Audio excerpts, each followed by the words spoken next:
All right, there you go, man. No, okay, hey, I like that. I like that.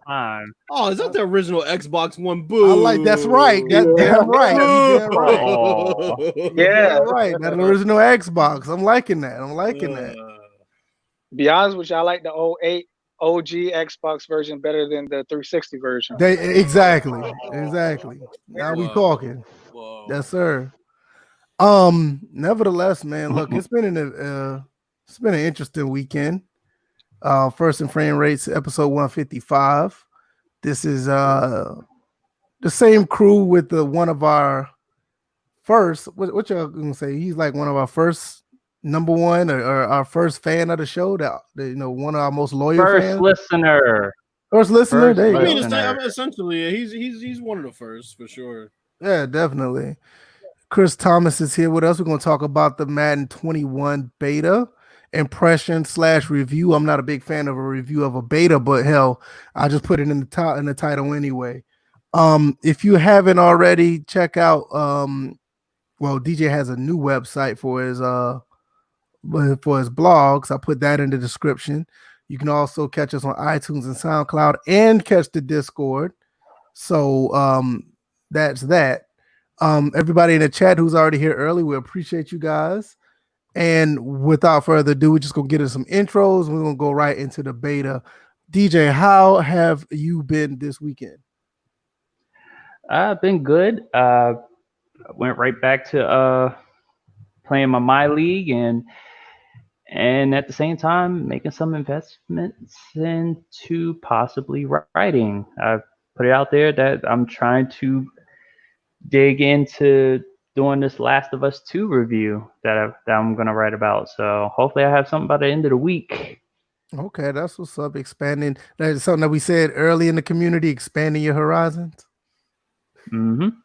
That's what's up. Bills, what's going on with you, man? Well, firstly, let me just thank the crew over at the Sim Standard podcast for having us on last week. I think that was a great episode. I agree. Great Most discussion. Definitely. It was definitely, a long time in the making. And yeah, it was dope. And thank you everybody that came through and listened as well. As for me, I played the Madden beta, played a lot of it.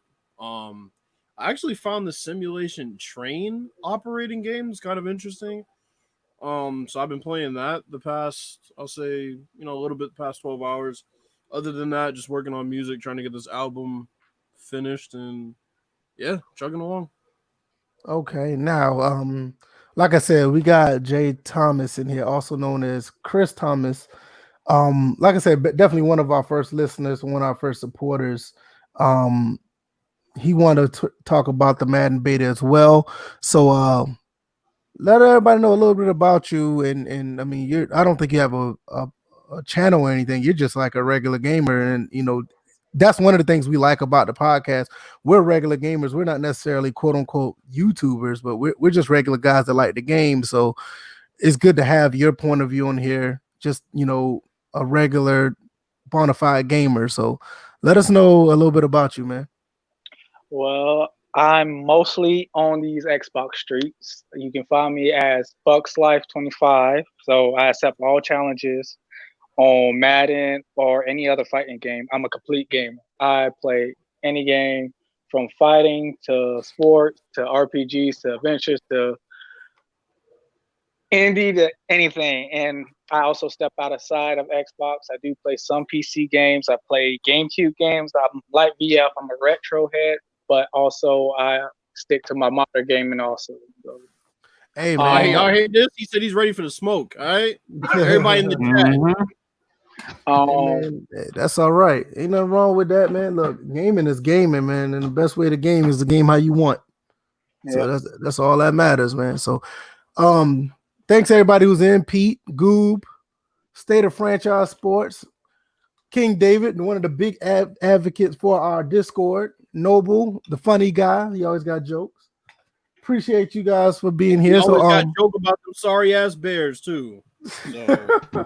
Now I'll be the first to say I made a video about why I did not get into the beta. I mean, I never really was a big fan of giving feedback to people who should know how to produce a game. Not to throw shade at them, but I just feel like, if you're here programming a game, you should be able to make the game right. So I never been a big fan of that. So I never really did sign up for the 21 beta. But Chris Thomas, did you play the beta? Yes, I did. Okay. I played Okay. extensively, both in online and offline. Okay, so great. So these three guys are going to be telling you about the beta, and I'm going to be like everybody else in the chat. I'm going to have questions like DJ's just put in the chat, Q&A always, and also put your experience about the beta in the chat as well, so you can give us feedback as well, so we can put it on the screen so you guys can be heard. So I'm gonna let Bills go first about what his thoughts about the beta, and let them have a round robin. And if I have any questions, I'll come in. All right. Well, I'm gonna shut my phone off first. Hold about on. to say, damn, somebody's phone out here trying to interject. Nah. So I'll say this. I'll start with the negatives first. Really, the only negative that I saw in that beta was the fact that they had this issue where there were rainbow arms for the players, and obviously it's a bug, so I'm not really tripping over it. But it became an eyesore after a while. And the other thing would be a lot of bugs in coverage, zone coverages, zone blitzes, just a lot of bugs. They seem to be team specific, and they got even worse once you went online. But I mean, we've seen zone bugs before in beta, so I'm not really too fazed by that. I'm sure they'll have it hashed out by the time the game comes out. Now, as far as the positives, I mean, shit, there's lots to talk about. Passing has been basically reborn. As far as throwing under pressure is concerned, now they have a physics-based system for you throwing in the pocket when somebody's barreling down on you. I think that has also caused them to really put more effort into calling those unnecessary roughness penalties and roughing the passer, because I got like 3 straight plays. I got that. Like I would come in, I would beat the lineman, but Brady would get the ball off before I could get there, and I would hit him, and they called it every time. I know in past years they really wouldn't call it. So that's a positive. The running game, RPM's back. And we're gonna talk about that a little bit more in depth, because I think a lot of people in this community have reading comprehension problems. They really can't understand what Clint's saying when he's typing it out, and it's pretty straightforward what he's doing to explain the new rating that they have. But we'll get into that. RPM's back. I love it. You really have to be cognizant of how you turn, and you have to know that you're going to have to make a hard cut. You're going to have to plant and lean. And that's really a positive, because a lot of guys last year were just, it was just turnstile running. It's like they would just spin on an axis and take off. So it wasn't very realistic. The other thing is the tackling. The tackling is much better. It feels like there's more impact on the tackles. It feels like they're more organic. I've seen a lot of organic broken tackles that are really nice. The line play also has more reach tackles, so now it feels a little bit harder to run through the tackles, as well as the fact that, they're a lot more aware as far as what gap they're supposed to be in, when to shed, which side you're running to, things of that nature on defense. The last thing I'll talk about is adaptive AI. Adaptive AI is major. It affects everything from how the players react on the field to coaching adjustments. Every time I played the Chiefs, they had Tyrann Mathieu singled up against my best receiver, which told me that they're using the user mechanic, which is they're organizing their coverage matchups by best overall, which I think is dope. The CPU is really using that. And if you kept running the same play over and over again, they started to adjust defensively and offensively. So yeah, I had nothing but good things to say about the beta for the most part, other than a couple of bugs that they'll work out. Nothing but positives on the side. All right, so my thoughts about the beta. Now, a lot of it is pretty much seconding what Bill's talked about, RPM being back, especially for both sides of the ball, laughing over the reading comprehension fails. People who couldn't understand anything that Clint was saying. I definitely liked the adaptive AI, and the fact that there is a difference with the adaptive AI between All Pro and All Madden. And me and Bills, we had at first it was like a a passionate debate about it at first, but then I had to realize that, hey, even though I understand that All Pro in Madden has always been the most balanced, it's a given that All Madden does the most. CPU wise, yeah, exactly. Oh, you hear my son? Yeah, I heard him. Yeah. He's like, that's what I've been trying to tell him. So I definitely had to fall back, and it was just like, yeah. And I had a sequence where this is the sequence that it convinced me the most. Had a run play set up. I was controlling the Ravens against the Chiefs. Had a run play set up. The linebacker filled one of the running lanes, so I switched to a passing play, which one of it was going to be a slant. I saw the linebacker signal to the other players and then drop back into the passing lane where I needed to get the slant. So I quickly called a hot route for a smoke screen, and I took a chance that the corner who was playing 5 yards R was going to bail because it looked like it was a cover. It was either going to be a cover 1 or a cover 3 look. It wound up being cover 3. The corner bailed, got the smoke screen exactly, and got the first down. And luckily, it was like 3rd and 1. So, it's definitely it definitely felt like that chess match was apparent. It was more lively in All Madden than it was in All Pro. The passing game, I would say the passing game was okay.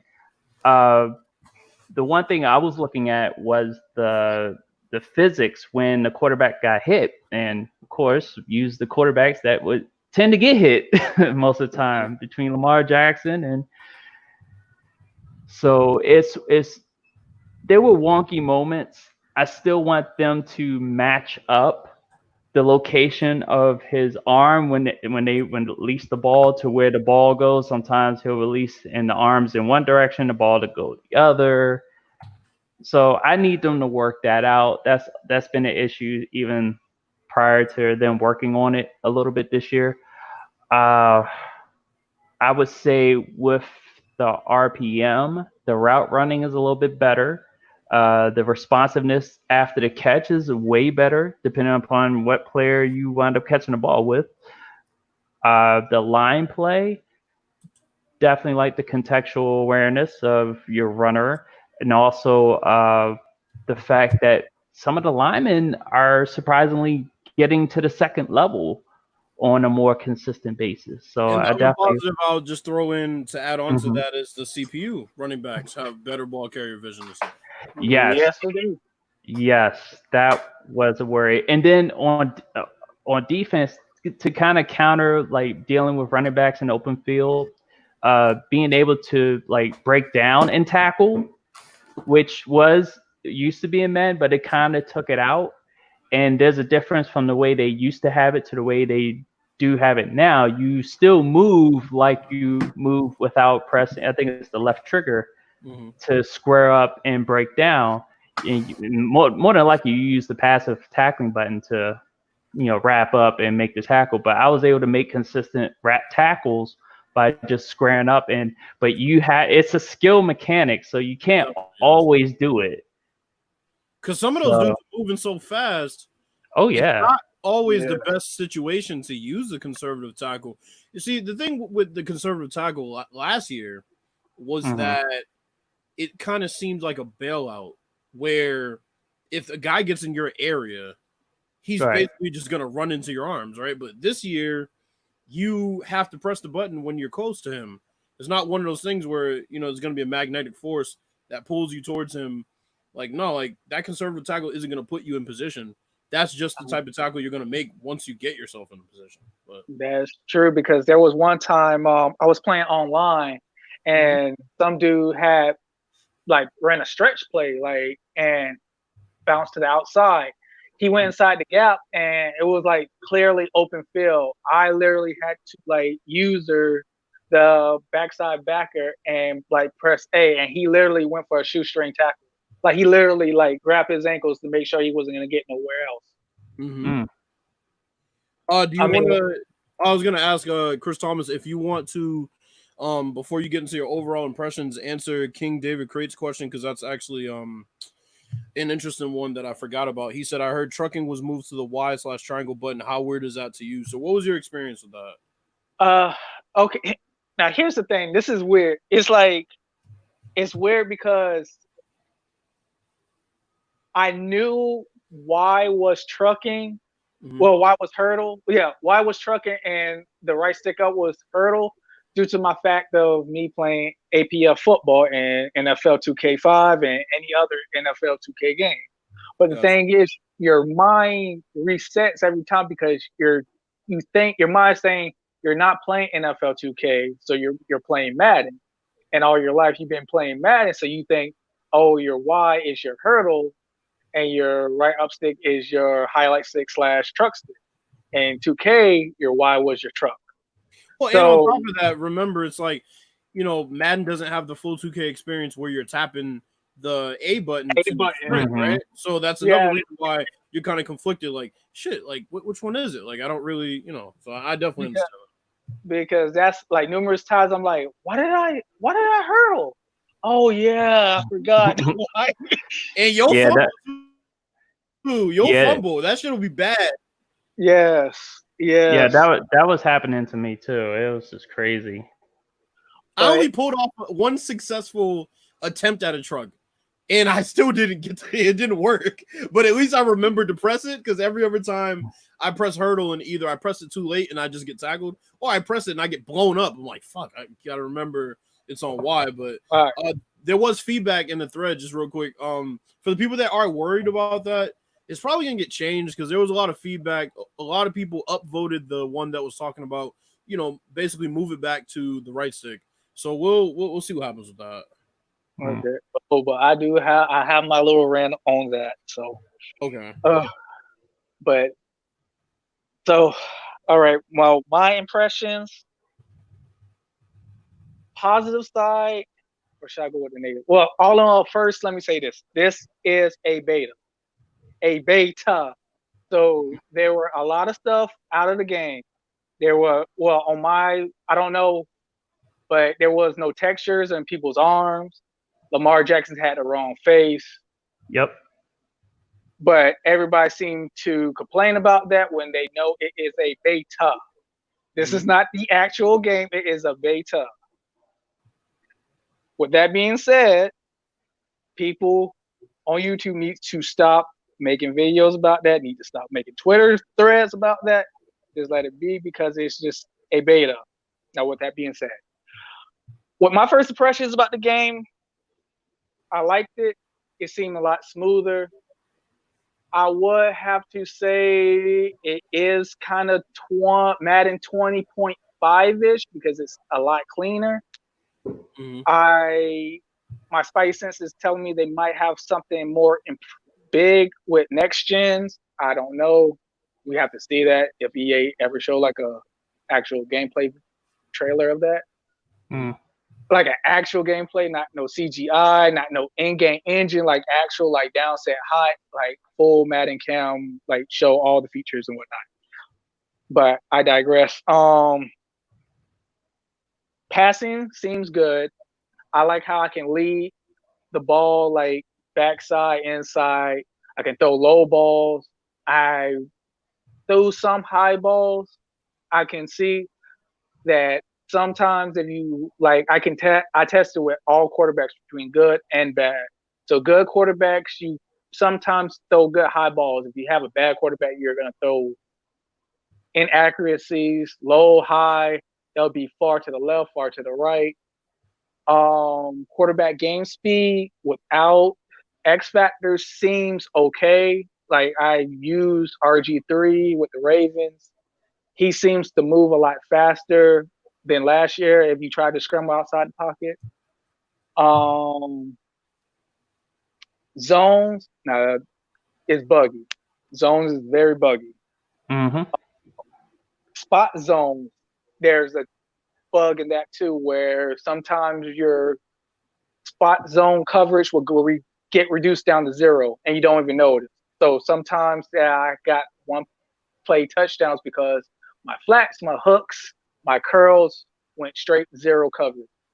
And I didn't know why until I checked my spot zone. So they need to fix that. Defensive movement, I love. Do not change it. They do not need to change that. Let's get into that. Yeah, that's Go ahead, Kristan. We're gonna get into that now. Okay. Now, I can understand, and with me being said this, I am a sim head, but yet I am a competitor Madden player. I play Madden competitively. I may suck I'm a sucky Madden competitor, but I play it nonetheless. I play MUT. I play. Now hold up. Repeat that, because there's somebody in the community that doesn't think we talk to comp players of any type. So I play MUT. I don't spend I don't spend like hella 5 money on MUT, but I play MUT. I don't. But the thing is, I play MUT in a sim way. Like that's why I follow NY Kia, because NY Kia plays MUT in a sim way. And that let me. So basically, what you're saying, you play MUT just the way NY Kia plays it. Yes. So obviously, like if you ever seen NY Kia play MUT, he plays straight up. He basically just tries to build his team based on the players that are there, not like how some of these dudes be trying to get these overpowered dudes and doing all kind of, like somebody put on Twitter saying trying to play Mortal Kombat on grass. Ain't trying to do stuff like that. So just to clarify, you try to play straight up. I play straight up. Right. Okay. Okay. I mean, I know some of the metas. I don't run under the metas because I'm at the end of the day, I'm like, you have to find I find it to be more of a compliment that you have to use an exploit just to beat me. So with that being said, now with the user control, they do not need to change it. They do not need to change it. If they have to get like NY Kia said, if you have to speed it up just a tad bit just to get a little bit of feel, that's okay. But don't give me the ability to play the box, cover the drag, then cover the in route, then go all the way to the post route in one fell swoop. That is physically impossible. But here's the thing though, Chris Thomas. It's like, what they don't understand is they didn't have access to certain linebackers that might be way better at covering than the guys that are in, because the only one that I can really think of that might be technically a coverage linebacker would be Deion Jones, and Deion Jones moves exceptional in the game. Yes, he does. But there's no right. I was going to say like a safety. He does, but there's no Jalen Smith, right? There's no Telvin Smith. There's no Bobby Wagner. There's none of those guys. So that's why they're complaining. Those guys just use the middle linebackers and want to, lurk every route. Pretty much. The thing about it is, I was going to say, yeah. Yeah, but here's the thing. As me thinking as a design, as a designer or a developer, I think what they're trying to do is, okay, these are reg players. So reg players are not going to have that type of change of direction like your MUT players are. Because at the end of the day, in game, everybody's going to have 99. You're going to have 99 change of direction, 99 agility, 99 acceleration, 92 speed, and that's on the middle linebacker. And that's a good point. That's a great point. But here's the other thing. Okay, the people that are complaining about this are also used to playing a mode with no turbo. Pretty much. I should say no turbo, but full turbo and no fatigue. So if you're playing a mode with no stamina, of course you expect to do that all game. But I mean, I don't get how people think that that's how football works. That you can get into a back pedal and then sprint full speed towards a running back coming out of the backfield. And then that crossing route that's 10 yards upfield, you're supposed to run and get to that. Cut that off. And then an out route on the opposite side of the field, you're supposed to go and cut that off. Like, no, that's not how football works. No. Bro, I seen a tweet where a dude was mad because as a linebacker he couldn't cover 3 routes. Yeah. I Yeah. never heard of nothing like that. And that guy blocked me because I told him that doesn't make any sense. Yeah, it's He- like how does it make you trying to cover 3 routes with the line? You know what, just for the benefit of the sake of argument, I'll say if you're trying to do that with a free safety, just for the sake of argument, I kind of get it in a sense of you trying to play some fantasy football game with a free safety, you want to do that, but a linebacker, I mean, cut it out. Yeah. It yeah. gets real, it's get real crazy. Like if I check most of these Madden competitive players want to run like cover 4 routes with one play with a middle linebacker. Where I'm looking like, bro, where's the incitement of that? But they also have to remember they would suck at APF if they tried to play the way they play. Because Oh, no doubt. the thing about Madden is, and I don't know if y'all agree with this, but this is something I've noticed, Madden has the routes slowed down. So you can cover those zones because of the pretty much the unbalanced movement system in the game. Like there are a lot of routes. Like in this year, it's not really the case. I mean, I had Tyreek Hill take off on a dude, right?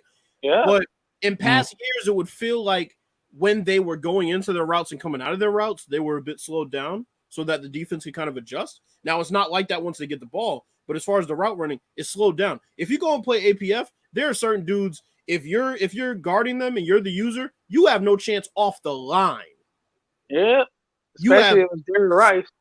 That's what I'm saying. Somebody like that. So for these dudes to complain about not being able to defend 3 routes at once, mind you, these 3 routes aren't all in the same area. It's not like you're guarding a guy in the slot that's running a fucking curl at the sticks, and then the guy right next to him. It's like, yeah.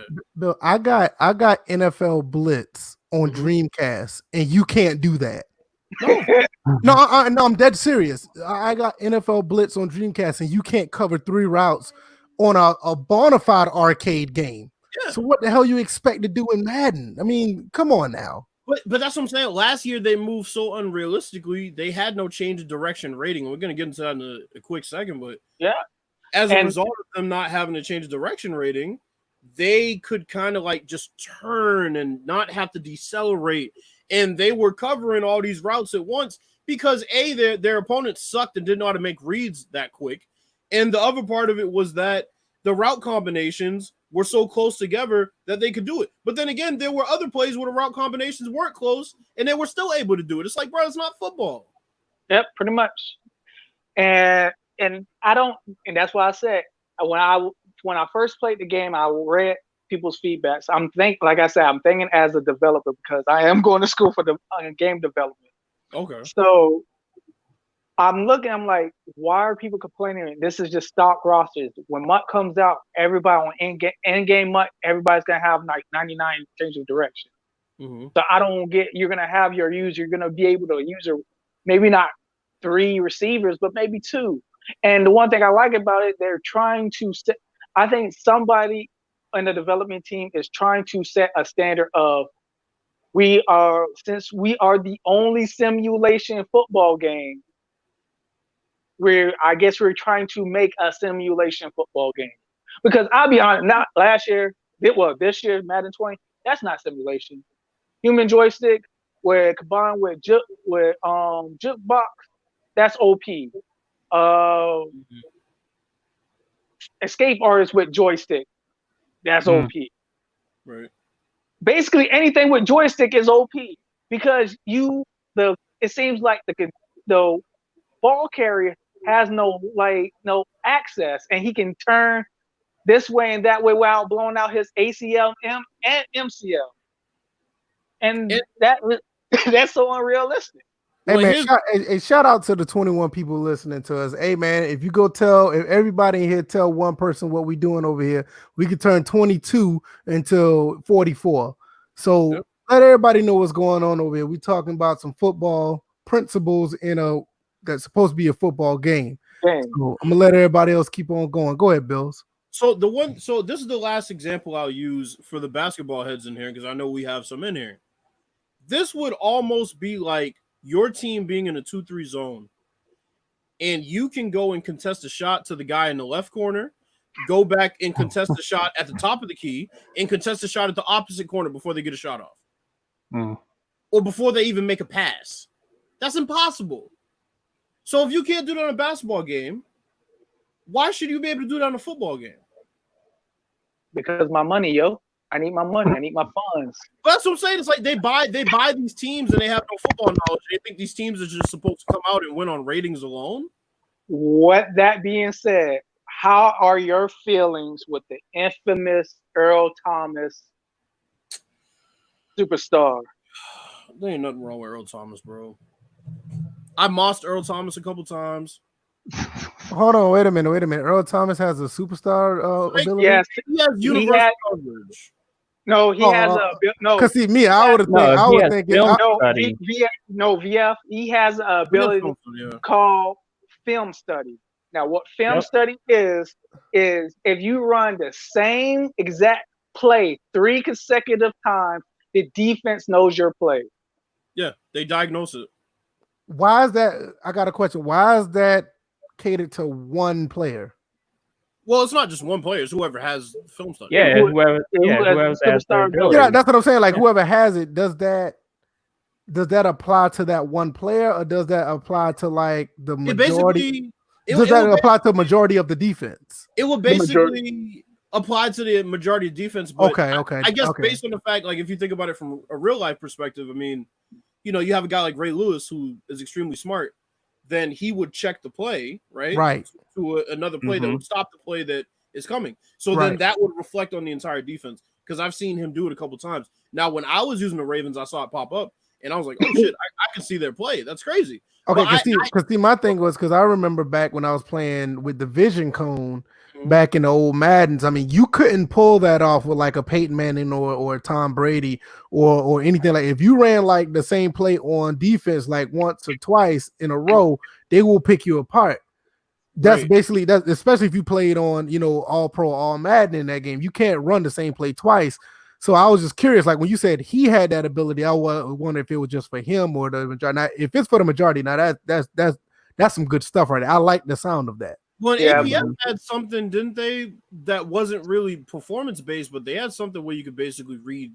Yeah, what it was like if it was a middle linebacker or a safety, and it was like cheat play or cheat something like that. Or you can predict the play, like you press the L3 or the R3 button, and you can see the defense. And if you're playing defense, you can literally see the offensive play if they ran the same formation. You can like you click it and it'll show the offensive play art for like 2 seconds or something. So yeah, it was an APF. It was like that. But VF, the controversy about that is once again competitive Madden players. Yeah, we know that. My thing is personally, if it was Earl Thomas, I thought he was gonna get the pinwheel ability for getting spun around by wow. I thought he was gonna get that ability. He should have a lead blocking ability. Yeah, he should get this. Yeah, the lead blocking ability. They call it the human shield. Yeah, pretty much. But no, I mean, yeah, they're like, oh, they have these training wheels for these players that aren't as good, and I'm like, bro, y'all like. It's just funny to me how these dudes online claim that they're so good at the game, but anything that helps the user even a little bit is like or even helps the players play up to their ratings. It's like the worst thing in the world to them. It's like, are you controlling all 5 of your offensive linemen? If the answer is no, then you can go ahead and shut the fuck up. The only way you should be able to control your offensive linemen if you tell them pre-snap where to block. That's what I'm saying, but it's like they're not using all 5 linemen and keeping their quarterback safe and then passing the ball with that quarterback. They're not doing that. The CPU is operating for you in some form or fashion. You're not running the routes with all the receivers on your team. So for them to knock certain things that are out of the user's control but not others, to me is crazy. Yeah. Like keep that same energy. Pete Frenner says, Master Gamer said the user is the worst player on the field 100% of the time, and he's a quote-unquote pro. He isn't as good as he think he is. I don't know that dude, but he sounds lame. A lot of them aren't. A lot Well, of I them. mean, I like I said, if you're supposed to be a pro player, like I said, the key word in this phrase in this whole thing is pro, correct? Right. Mm-hmm. So just like the pros, aren't you supposed to adapt to any other rule change? Like if when Mm-hmm. NFL players had to adjust for the crowning rule or I mean, defensive players. I but mean, let's be honest though. I mean, really, the bare minimum of being a pro player at this point is having competed in a tournament. well, that and no, That's essentially what it is. well, I mean, I guess, but yeah, you have to compete in the tournament, but you also have to know what the quote unquote meta is, which needs to get rid of. There should not be a meta in football or in a simulation sport. There Right. should not be I should run stretch all play or dive all play or deuce close stretch or deuce close dive just because this one person animates to this thing and this thing, or I shouldn't glitch out my like all that is like I understand you trying to play for bread, but where's your integrity when you do that? So I found this dude Matster's page, and this is the worst thing that could happen to him because now I'm just gonna read off some tweets for y'all.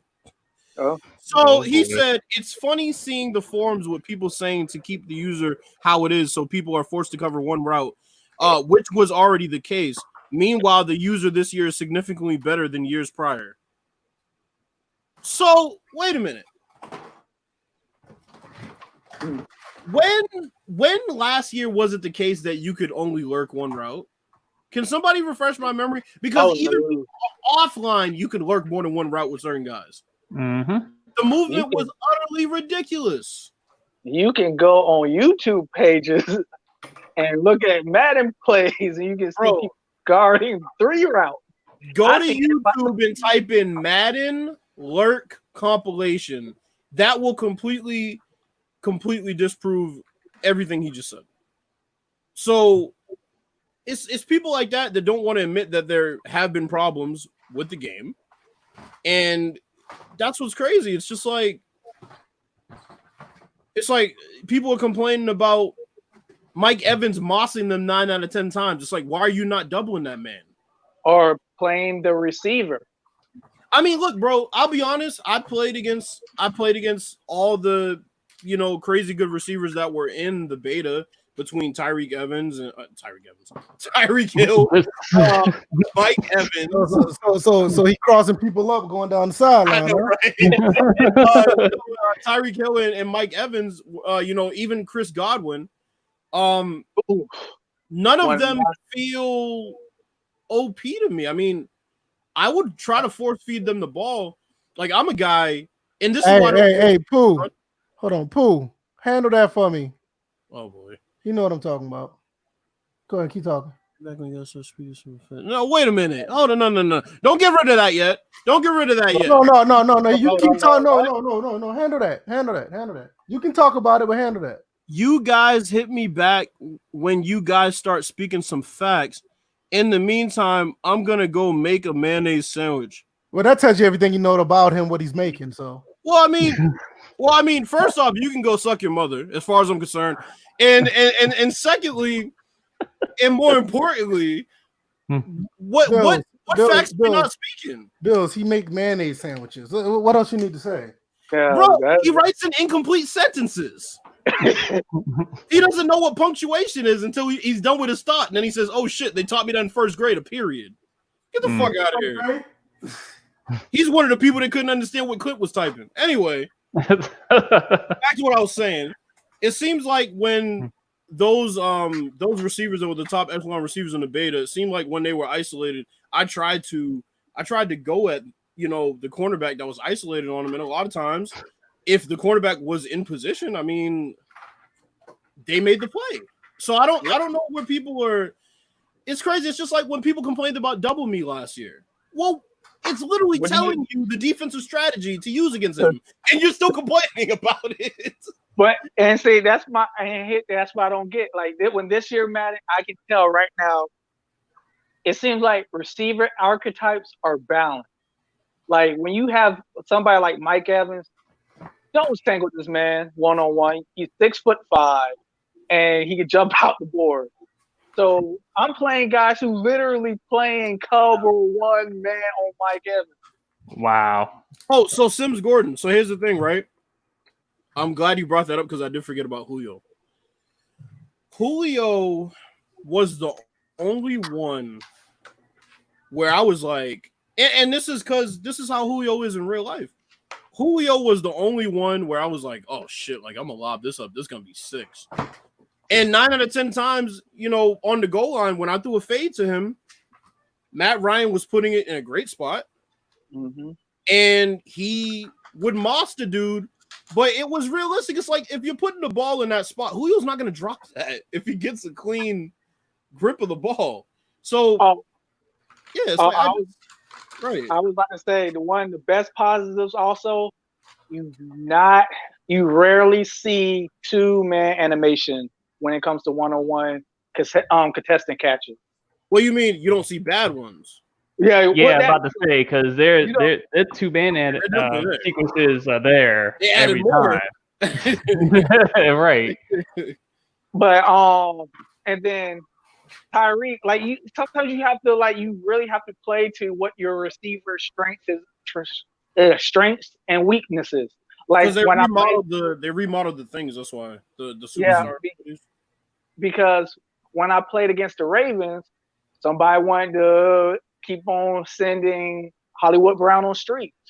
I put my best man coverage corner, and he will literally press this man on the line of scrimmage. He will not go nowhere, especially if I user control him. He will get he will tug, he will pull, he will stay on that line of scrimmage. So I will literally hold his jersey. So and that's I really love that. Now, because if you look, Hollywood Brown doesn't have no strength nor release. But if you man up Tyreek Hill, you might as well tuck that up for 6 because he's gonna break that release and go shoot for 6. You have people have to realize know their strengths and weaknesses. I'll tell you another thing, real quick. I didn't know. I'm new to the Buccaneers. I'm a bandwagon Buccaneers fan. I'll be the first to admit. All right. So I'm kind of new with Chris Godwin, and I remember he was in the slot, on the depth chart, and I took him out of the slot, and I fucked up, bro, because he wasn't doing shit on the outside, and I was like, bro, why are you not getting open? You're one of the best receivers, and I thought about him that's why they have him in the slot, because a lot of his abilities are based on those areas of the field. So that's what I mean by they rebuilt the abilities so that now it's not covering specific routes. It's really just areas of the field where they're more effective, which I think is dope. All right, I got a couple of questions I want to put up here. I want to see if y'all can answer this. Pete said, why is it okay for speed receivers to be wide open without user control, but they bitch when bigger receivers can use their skill set? No wonder speed has been a thing in Madden. What are your thoughts about that? I think that's spot on. Yeah, pretty much. It's spot on. I think it's also mostly a cultural thing too.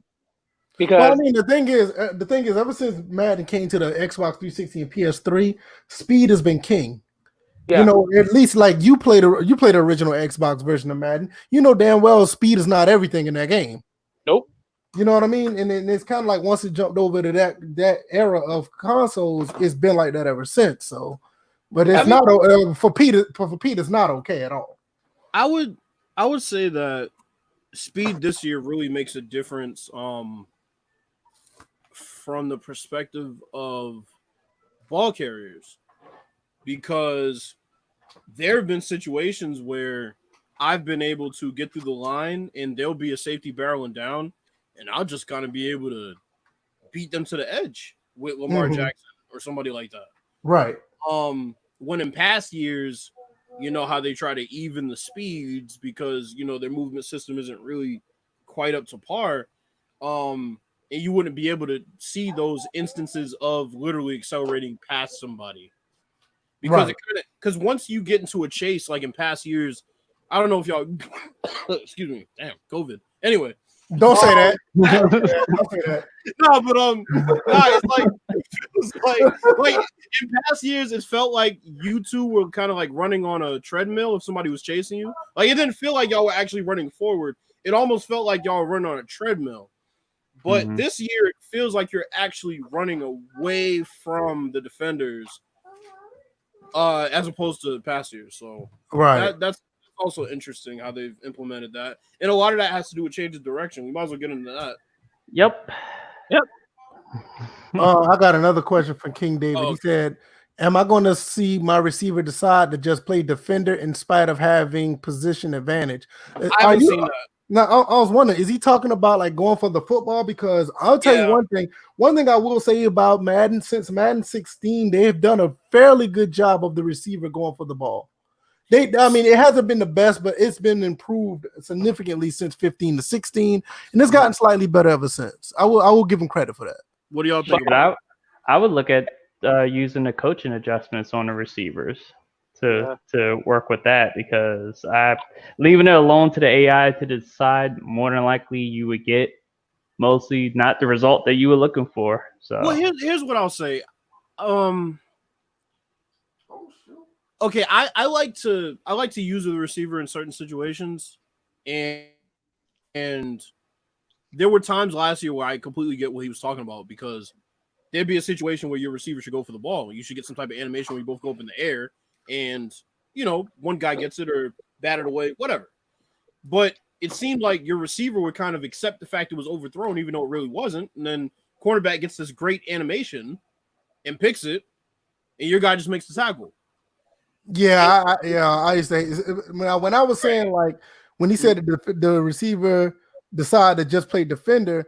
In most cases, I was more talking about like if you like hold down the play ball button. Like, even if the player does get the interception, he will still try to knock the ball out of the receiver hand. I've seen receivers do that if both are trying to go for the ball, but CPU, no, you're gonna have chances where sometimes the receiver just watch the guy pick the ball off. Yeah. So wait a minute. Oh, go ahead. Question about that. Didn't they say a few years ago that in those cases, like if it, like say it was user versus user, you had that situation, it was whoever pressed that button first would get that winning animation. So if you were on defense, in most cases, yes. In most cases, ratings too. Though they claimed ratings dictated that, which it doesn't seem like ratings should dictate that as much as positioning should. And I think now they're finally kind of getting to the point where it's more about positioning. I was playing my friend online, and I was using the Chiefs. He was using the Ravens, and he came over and tried to bat away this pass with Earl Thomas, and Tyreek Hill went up and he got the ball, but it wasn't really a two-man animation. But the interesting thing about it was last year that would have been a two-man animation. It would have been forced into a two-man animation. But this year, it seems like when they don't need the trigger, they just don't trigger. I mean, I know y'all have had times where y'all throw a deep route, right? And you think the guy's beat by 3 yards. All of a sudden, here he comes. And it's like, what the fuck? Go ahead. Oh, I was gonna say, and let's not forget that I'm like, from what I've seen, there are some instances of motion shifting into animations. I saw it more in gameplay I saw it more watching gameplay, like in that trailer that we talked about, than actually playing. I actually haven't seen any playing. Well, shoot, that one that I brought up. Yeah, that one was bad. Yeah, that one I was just like, wait a minute, it was Honey Badger, and it was just like. I was like, he was in position, but he was in position trailing, and then all of a sudden he's underneath the route. And I'm like, wait a minute. Nah, he was like a good 1.5 yards trailing. There's no way. Wait a minute, hold on. I want to help Pooh out real quick. Pooh says, I still can't hit a good fade route, maybe because I suck at the games. Well, all you have to do is hike the ball. Once the receiver get in position, hold down the left or the right shoulder, not the analog, but the shoulder button and throw the ball a lob. But you have to really time it. You gotta time it, but you have to. The fade route is a timing route altogether. Right. But you have to aim it towards the back pylon too. That's the most important thing. That left stick. I mean, the left stick is kind of more important than the lob button because half the time I forget to use the lob button, and I just You get better results with the lob button because I mean the No, you fade route, the fade route is somewhat of a lob. Yeah. I tell you what. When Rex Dixon had target passing, you could pull that off. Well, I mean, we knew that. Well, here's another thing. Here's another thing about the passing that I've noticed is pretty dope. I'm seeing some different low back shoulder animations that are nice. I threw a pass back shoulder to one of my receivers, and he actually didn't have time to turn around, and the ball bounced off his hands. But it was nice where I placed it that he turned around and made an effort. It bounced off his hands because he didn't have time to really turn around and process, oh shit, the ball's coming. But those were the things that I was like, we really need those on the goal line. Sometimes you don't want to lob that fade. Right. Sometimes the guy's playing you really close. You just want to throw it on the back shoulder, right? Take him off the sideline and throw it back shoulder. But according to how Madden's worked in previous years, they would just jump that route. Yeah, that's one thing APF did really good. Mm-hmm. APF did that really well. Chris, you haven't said nothing in a minute. I want you to answer this question right here. Vicious for Life says, how much faith you guys have that we will even see the beta gameplay come August? In other words, you think the game's going to change? How much faith do you think that's going to be the case?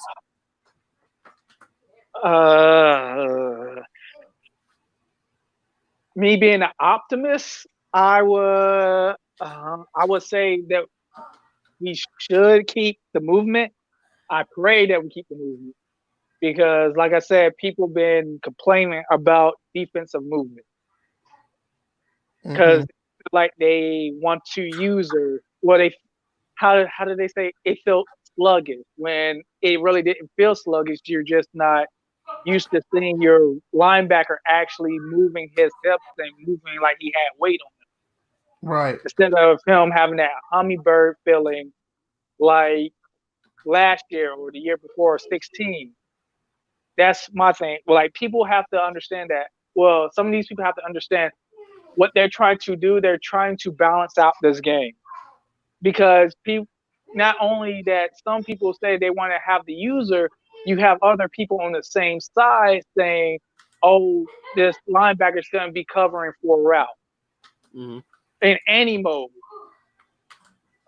So it's like, it really is all up depending about the developers. On one hand, I think they shouldn't, but if people keep on saying, yo, the movement's slow, the movement's slow, the movement's slow, then they're gonna change it.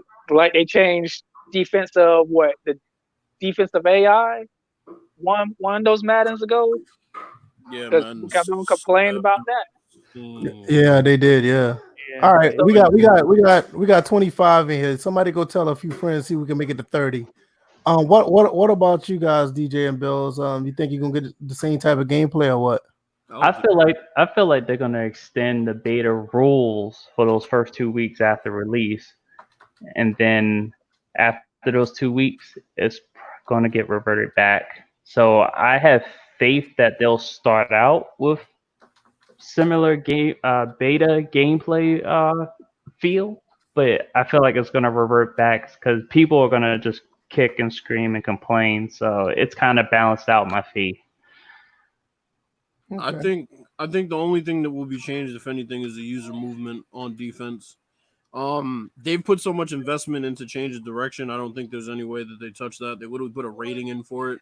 So RPM is going to be in there, which is my main concern. I mean, worst case scenario, defenders move a little bit quicker than they did prior. I'm not playing online, so that's going to be more of an online issue than anything. Question: did any of y'all get any of the contextual goal line dives? I was gonna talk about that. Or first down. I like those. Yeah, I do. I like them. I do. I was just about to ask about that because I haven't nobody talked about it. It's the first time I'm hearing about it. Like VF, it is a whole game changer when you catch a ball, you run on open field, and that's the one thing about this how they improved the the running motion. Because on open field, if you're going user versus computer, the computer Gid might tackle you, but user versus user on open field is the most dangerous thing if you have a elusive back or receiver because you don't know what you can do to that person. Because I ran a drag. I'm on the 20. I ran a drag. I caught the ball. I hit a dead leg inside, jumped to the outside, and came back and ran for the pylon and got hit and did the animation to touch the pylon. Well, I'm telling you, that looked it's so good.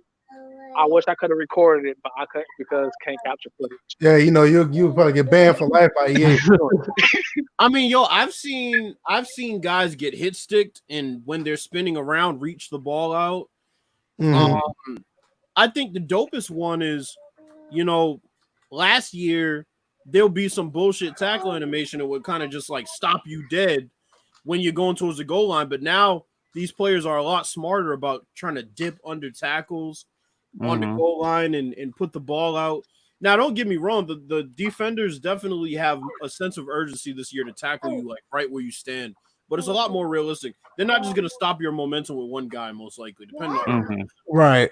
but it is dope, man. I've had Lamar Jackson take off, and I'm like, fuck, this dude's gone.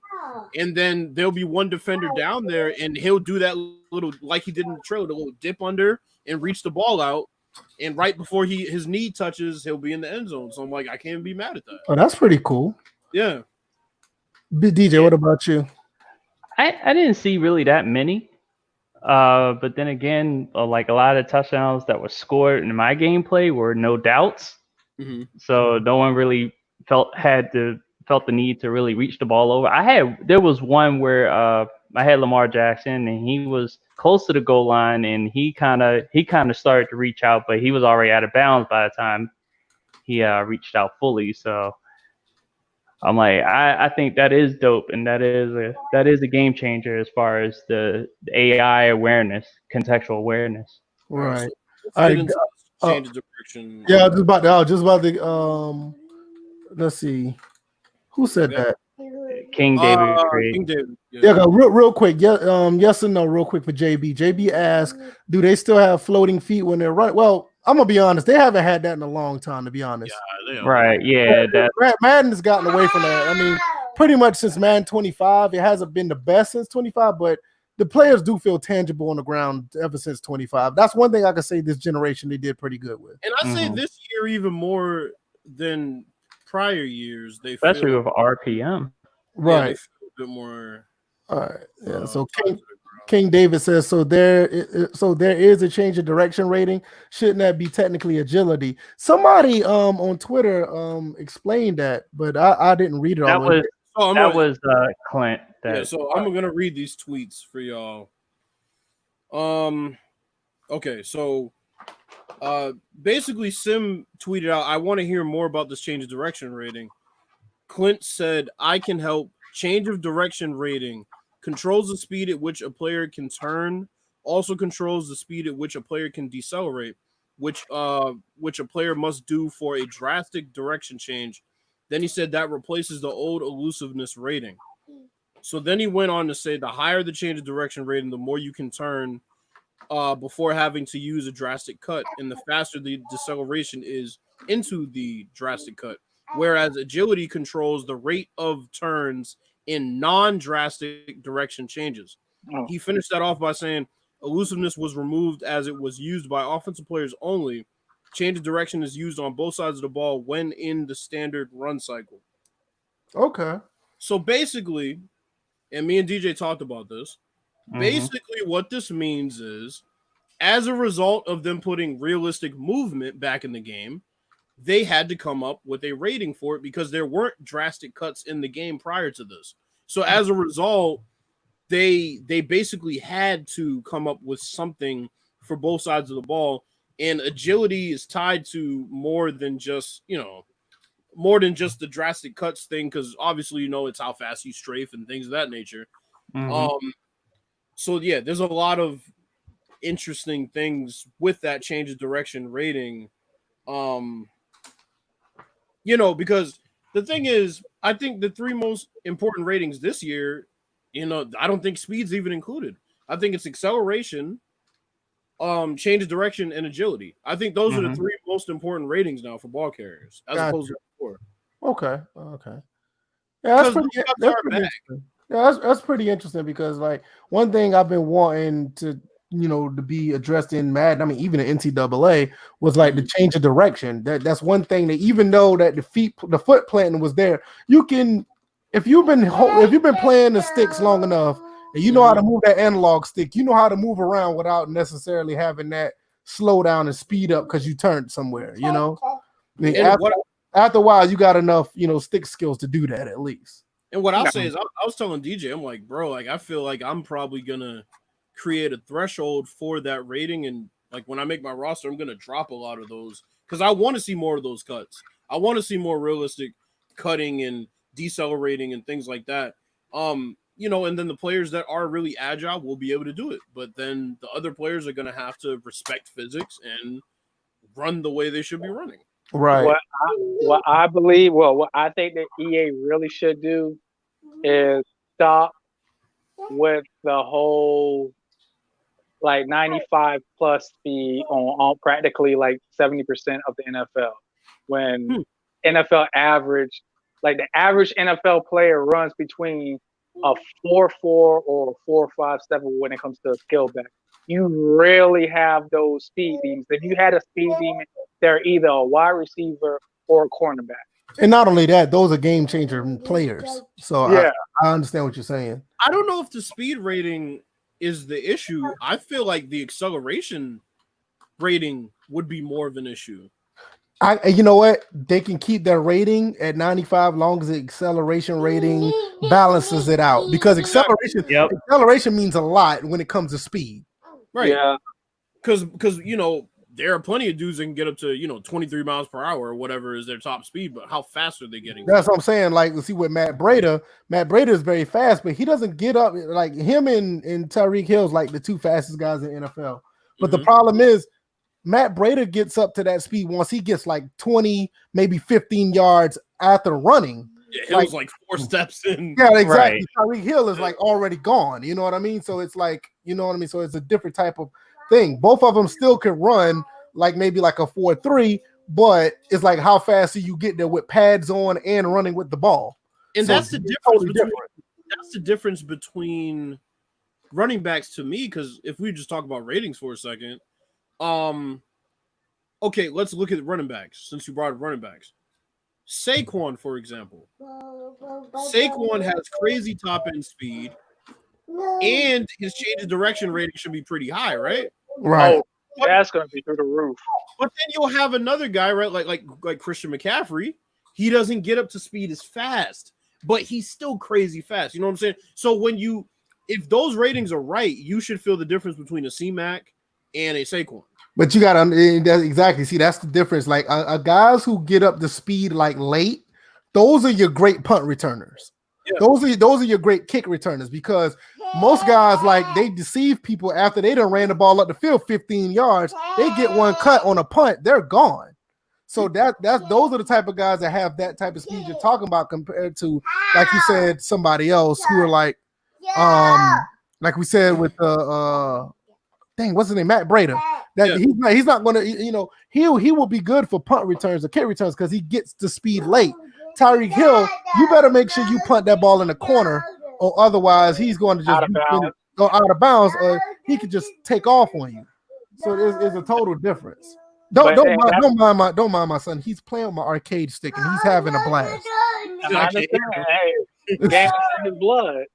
Yeah, I got him. I got King of Fighters 98 on the PC monitor, and I got the arcade stick hooked up, and he's just playing with it. It's on practice mode. So, what I want to see when I get my hands on it some more is I really want to look at these backs and see, okay, what's the difference between a Christian McCaffrey and a Derrick Henry? Is Christian McCaffrey going to have more change of direction than Derrick Henry, since Derrick Henry is more of a downhill back?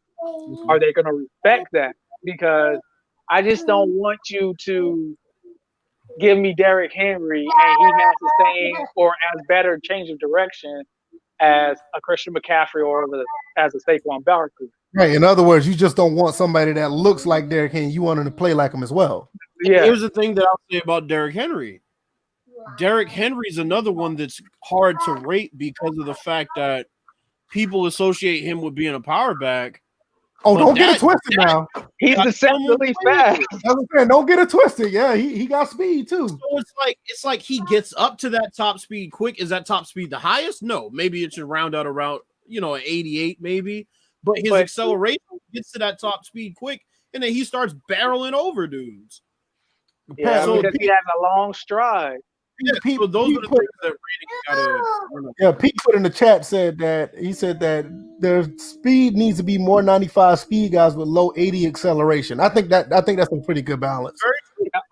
Or what they should do, they should go I don't know if you remember, but I remember a couple podcasts ago or a few podcasts ago, I said the one thing I liked about 2K5 was their speed algorithm was more based on a player's height and weight and body type. That's true. Yeah, you're right. Because Warwick Dunn again, he'll speed off real fast on 2K5. TJ Duckett didn't do the same thing. But see, TJ Duckett probably had a faster speed than Warwick Dunn. Most people didn't know, okay, why is my 82, 5'9", 180-pound person is running faster than this linebacker that with 90 speed, but he's 240 because the body types are different. Right. Well, I'll go to something the State of Franchise Sports said. He said they should lower it even more than 80 acceleration towards the 60s. But the thing is, I don't think I don't know. I think 60s might be a little bit too low. Well, that's what. Wait, hold on. That has to be taken into account here. But he's hitting on something I've already came across in other games. Bills, you know what I'm talking about. Yeah, 2K, that works. I know, that's what I'm saying. That's the whole balancing of speed and acceleration. I think for me, the reason why I did it was to account for the fact that the game was moving just too fast, where you didn't have where foot planting wasn't respected or anything of that nature. So now I see players, every footstep matters and whatnot. And it could appear, because I basically turned the acceleration slider down to I think 1 and kept the speed where it was, and it's just like they moved true to physics. So and another thing, the issue is with Madden. Obviously, they don't have an overarching acceleration rating, which is part of the issue. They don't have a slider for that. But like I said, if you're making a roster, and I would suggest that people at least look into it, you should find a threshold for these ratings, and you will notice that the game ends up playing better. You have to have a threshold. If Tyreek Hill's the fastest guy in the league to you, make him the fastest guy. But then make sure that the other ratings that go with that make it so that Matt Breida is almost as fast as him, but he just accelerates slower. And once you start adjusting certain things like that, then you'll notice the difference. I felt a difference between Mike Evans and Julio Jones. Oh yeah. Julio Jones felt like he had more weight to him once he got the ball. But Mike Evans, just like real life, he's like really shifty for a dude that size. Mm-hmm. And you can tell. He's like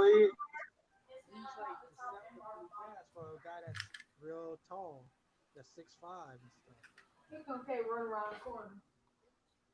He's still there? I think his mic is low. Yeah, his mic went really low. He must have walked off somewhere. Let me see. Derrick Henry's fast, signed a Jags fan who gets haunted by Derrick Henry's not. Yeah, that's what I'm saying. A dude that's not getting caught from behind, he's clearly fast. Mm-hmm. But they don't know how to, their ratings guy who, I don't know who it is, but they just fuck up every year. Yeah, I think it's not a one-man show like it was in the past. It was Shooter McGavin, that guy. And now apparently Swami does it. But me and Swami butted a bunch of times about shit. But I think it's like a group of them. It's not just him or Swami alone. No, but that's what I'm saying. I'm saying Swami's on that team now, and the reason why me and Swami butted heads is because he's more of a numbers guy as far as advanced analytics, and I'm like, you can't do that when you're talking about a guy's speed on the field or his output. Advanced analytics? Are you kidding me? That's not how you rate players. Well, that's true. That's true. I agree with that. So he was trying to bring these advanced analytics to me, and I'm like okay, like he was talking about Adrian Peterson. Mm-hmm. And this is back when he was on the Vikings, and you know, I'm talking about Adrian Peterson's ratings drop, and he's disagreeing with me, and then he starts bringing up advanced analytics, and then I brought up something that he couldn't really counter. I said, well, have you taken into account the fact that Adrian Peterson stands 8 yards in the backfield instead of 5 like everybody else? And he couldn't say anything. I said, that's something that stats can't really, they can't.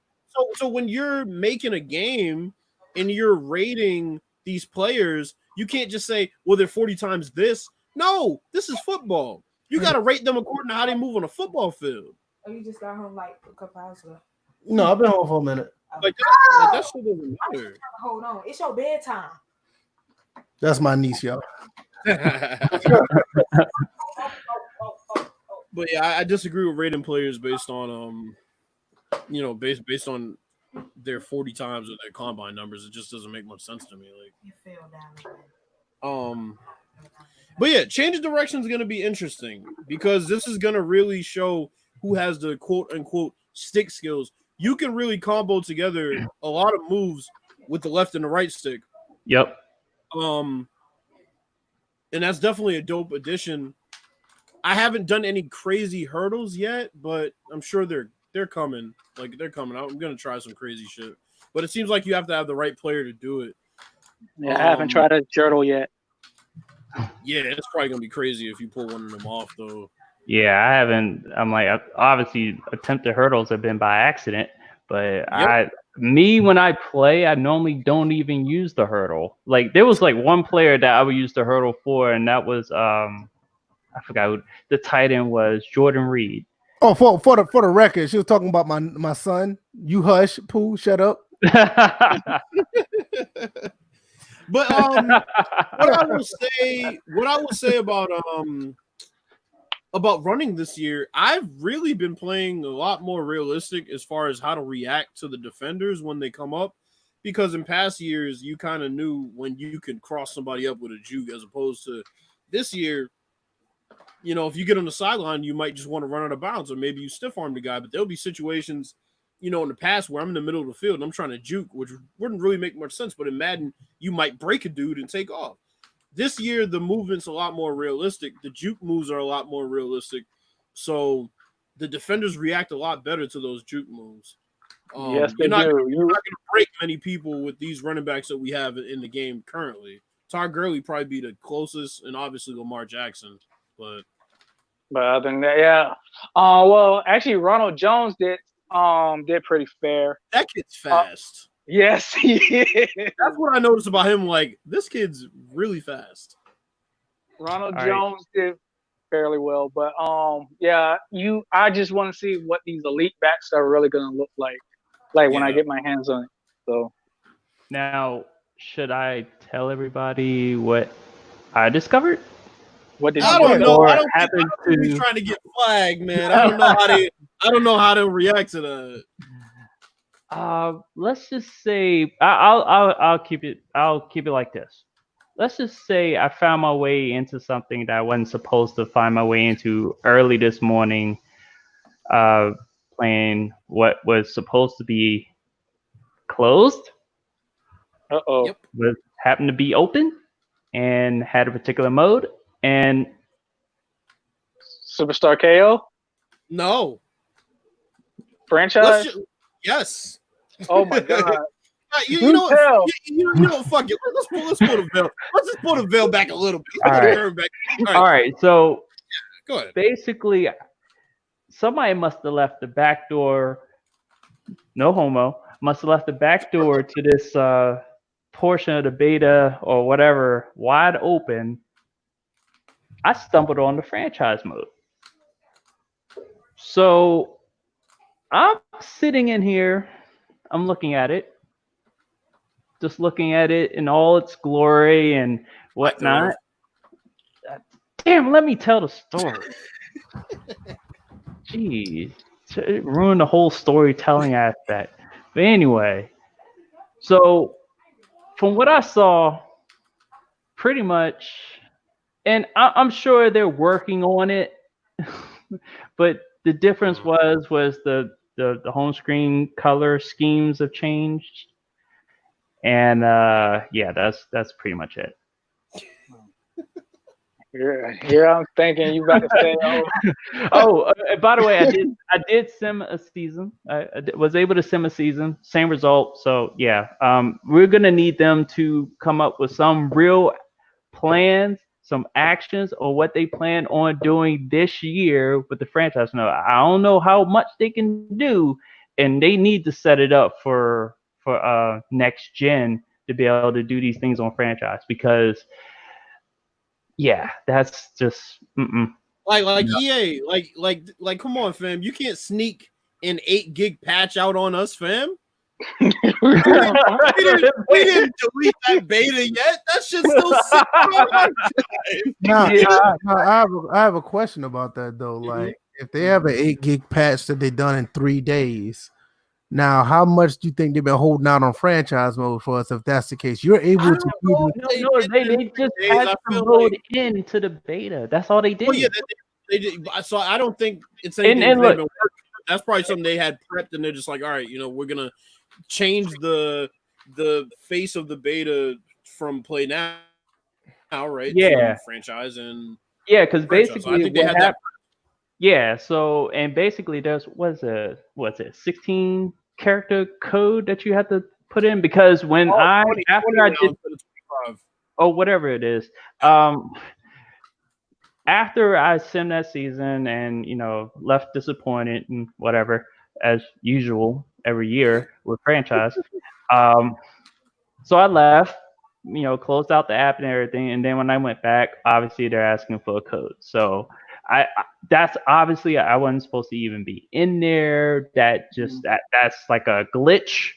I didn't. It wasn't intentionally done. On top of that, I was still able to play a full game while I was downloading. So when they said it was supposed to be, it was a lot of stuff that wasn't supposed to happen. So that's on them. If they come at me, I'm be like, that's your fault. That's not mine. So yeah, I'm like all this gameplay that we've talked about has been great, but my thing has always been okay, where can I get this replayability to accompany this gameplay? And if you guys don't have anything with the franchise mode, which you've tried to sneak under the rug this year and got caught, Mhm. then it's gonna lead me to not even worry about this game at all, even if it's coming out on next gen, and I'll play NBA 2K, and that's another issue on top for another show. all right. okay. Oh, okay. I'm sorry. I, Go ahead. I was about to ask. Okay, now here's the question. hmm We all agree we like the gameplay. If hmm if EA just tuned the zones, the defensive zones, and they gave us a Madden 08, 06 ish type quality and franchise, would this be considered considered to be a top 5 Madden? They wouldn't be able to do that with type of franchise. I'm like, because obviously To me, to me, about they're gonna fix. Obviously, they're gonna fix the zones. That's a given. That's first and foremost. They're gonna fix the zones. Um, Maybe not the deep zones because they left that I undone mean, for quite some time. bugs anyway, though. I mean, it wasn't like technique issues. It Well, was I bugs. play as the free safety, so I don't have to worry about that. But No, I'm talking about as far as like the beta, it was more so bugs than technique issues. It was well, like, I know. when the I, zones worked, they really. I'm just telling the people who didn't play. Like when the zones worked, like they Mhm. weren't broken as far as like bugs. No, they really, really worked. Like they were nice. mhm. Yeah. But go ahead, DJ. Yeah, but it's just the fact that if you're talking about if they gave us an 08-ish franchise, I can't really answer that question with some type of positivity because they can't do it. with what they tried to pull.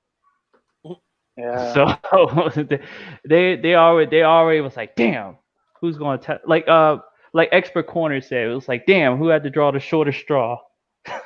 Had to go out there and talk to the folks. Yeah. But Take somebody that. had to eat that shit pie. Oh boy. So yeah, that's and I'm sure you guys can hear it and can feel it in my voice, even though I talk robotic half the time. But franchise is just a thing with me for sports games that gives the game replayability. The other modes, whatever, that's other people's replayability. My replayability is franchise, and Madden hasn't given that to me in. Some say the last 5 years. I say, God damn it, in the last 8 to 10 years. Yeah. Yeah, I say the last time I honestly had fun with franchise mode was probably Madden 25, but that was more because I was into the gameplay more. But the actual robust franchise mode, the best one I can remember was probably Madden 12. I used to love the off season of Madden 12. That's the one I did the video. I did an old video back in the day. It was on Madden 12. That was I the mean, last franchise mode. I mean the the free agency was just so fun to do, and they just haven't had a chance to get back to that. But you know what? I have NBA 2K20 currently with my league. I've ran into a bump in the road. Apparently, Philly's tough to play against, and so is Miami, especially when you play them on consecutive nights. It's just like I don't know why these. I understand Madden's trying to catch the consumer eye on like knockout KOL, the fuck this shit called, or and much. But at the end of the day, you have to try to get bring in new people, bring in new casuals, but at the same time, remember where your foundation was. Your foundation was play now and franchise. But franchise helped you made you be what Madden is today. You can't forget that, you really shouldn't forget about the people who brought you where you came from. Because go ahead. If you don't, you're gonna get clout, but you're gonna get clout in a bad way. For example, Big's franchise. That became a #1 trend on Twitter. Yeah, it was really bad. It was bad when Wendy's and even Undisputed made a segment out of it of their show. No, they didn't. Yeah, they didn't. Oh, they didn't. They didn't. Yeah, we're gonna get to that. That was some bullshit. Yeah. I got catfish. Yes, you did. I think a lot of people got catfished. A lot of people are continuing to be catfished. Oh well, since everybody else did, I don't feel as bad. But EA has to literally get that through their heads. Okay, yeah, how are we gonna get these new 8, 12, 13, 14-year-old people? How are we gonna do that? But at the same time, how are we going to keep our actual diehard fan base? Because me, VF, everybody, we've been playing Madden since the age of 5, or maybe even younger. Well, I'll tell you, I've been playing Madden since I was 8 years old, 9 years old, 1988. Now, 89, so.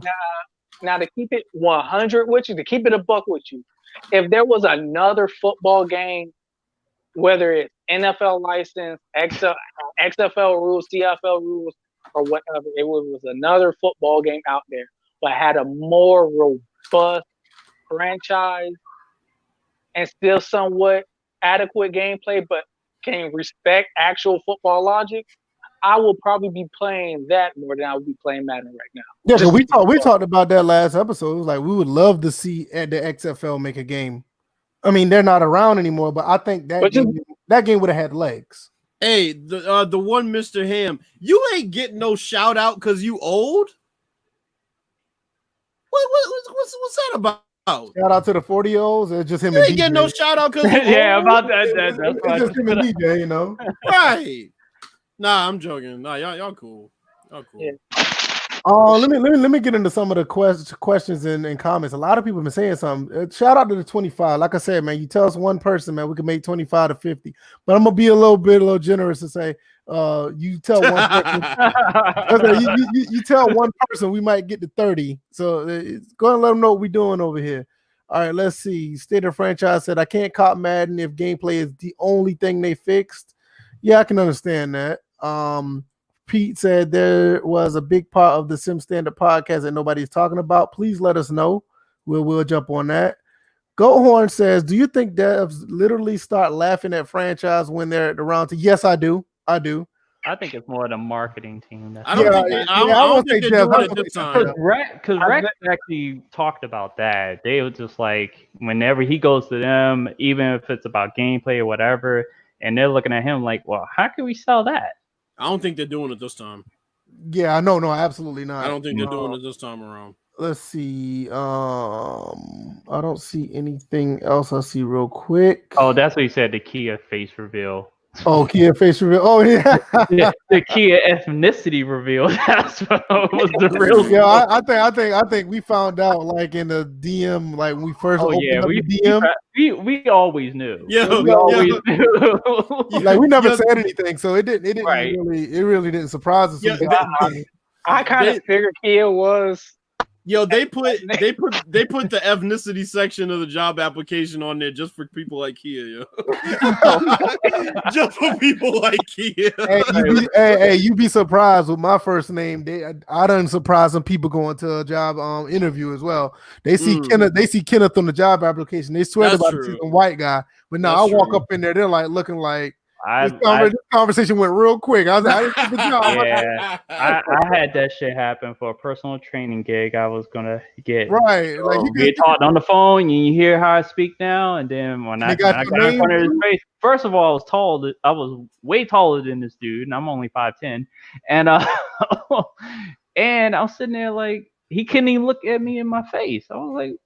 Yeah, I remember. Like the whole conversation went left soon as when we met. They was like, "Oh, okay." Well, that's exactly how it goes. Right. So where have you worked before? Target, Walmart. Like, wait, fam, don't come at me like that. Right. Like, you application, motherfucker. What basketball team did you play for? It doesn't look like I played basketball. Oh my god. What's the other questions? We tripping? How high do you jump? Like what? Wow. Is this job going to be enough to support your child support payments? Right. How many baby mamas do you have? Bill O'Brien, right? You just straight Bill O'Brien. Right, Bill O'Brien's fucking every hiring agent in the fucking country. The one Mr. Ham says, just curious, are there custom cameras on the beta? No.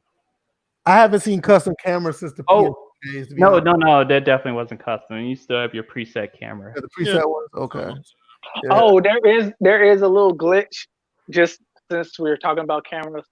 Because sometimes, like a path, I play on defensive cam. Mm-hmm. And there is a glitch. They still had that shit. Yeah. Actually, if you really want a good defensive experience, play in defensive cam. Because you will not know when the ball is coming. You have to really anticipate. And now with this, you really have to anticipate. Because you have to go by personnel coverage. Okay, when you think they're finna run, he's finna run a sweep. Okay, there's a whole lot of factors you're gonna have to put in. It's like Road to Glory. It's like Road to Glory camera. But you know what? But you know what the real challenge was, and B Fife knows what I'm talking about. Playing broadcast cam. Yeah. Oh yeah. Yeah. That's more like Jedi reflexes. And broadcast, you have to read the coverage shows like before you snap. Mm-hmm. But just believe in what you're about to do. But back to what I was about to say is there's a bug when you play on defensive cam and you try to press a corner. If the corner is running a fade or fly route, they will not animate the press for some odd reason. So basically cover 2 in general. Right. Wow. Which they still haven't fixed. Which is still, it ain't even broken. It's just like they haven't done anything to fix it. So if if a receiver runs slant, you'll jam them in, jam them out, jam them. Where if they run a straight fade or a streak route, you will not jam them. For if you user jam them, let me rephrase. And that was a bug, and I did try to issue that out to the forums because I am probably one of the few or rare people that play defensive camo. Or know that it's still in the game. Yeah, I thought they took it. I thought they took it out after a while because I know that was a big deal in Madden 15. Yeah, when they talked about flipping the cameras. Yeah, but see, because everybody used to call it the backbreaker camera. That's what they used to call it. Mm-hmm. But see, nobody doesn't want to play that because everybody wants to. Oh, I gotta see everything on the field. Well, here's my thing. I wish that you could watch the CPU play in all 22. That's the one thing. All 22 is the best camera to really see everything. Yeah, they got the all 20. They got the all 22 on NCAA 14. Wait a minute, hold on. You can play it, but you can't watch it. Right. You can play, yeah. Oh, you can't watch the CPU. No, you can't watch it. I don't think you can watch the CPU. Not even on NCAA 14. Well, and then on top of that, also your sliders go back to default when the CPU plays each other. Yep. So a couple things are kind of interesting. B5 says somebody say broadcast cam. Yeah. Yeah. Yep. Oh, so while you're here, B5, give us your thoughts about I'm trying to see the beta, since you said that he played it. Tried it. Yeah. Okay, that's quick.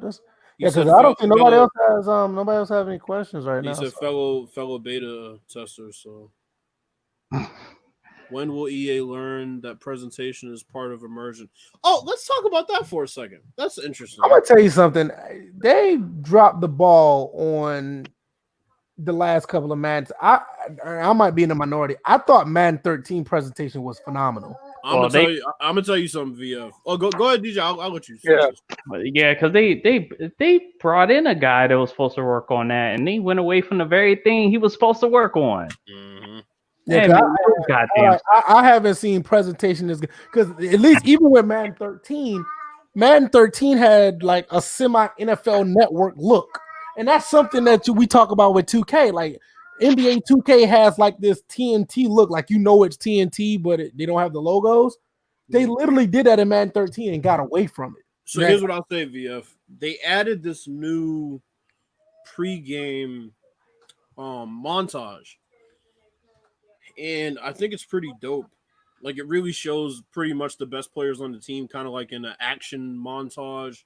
They have the PA announcer kind of announcing, it's going to be the Kansas City Chiefs versus the Baltimore Ravens, right? And it's pretty dope. It's pretty refreshing because they took away that starting lineup thing that they had where they showed all the players. That's the part that I'm going to hate. Yeah, I wish they could have just kept both of them.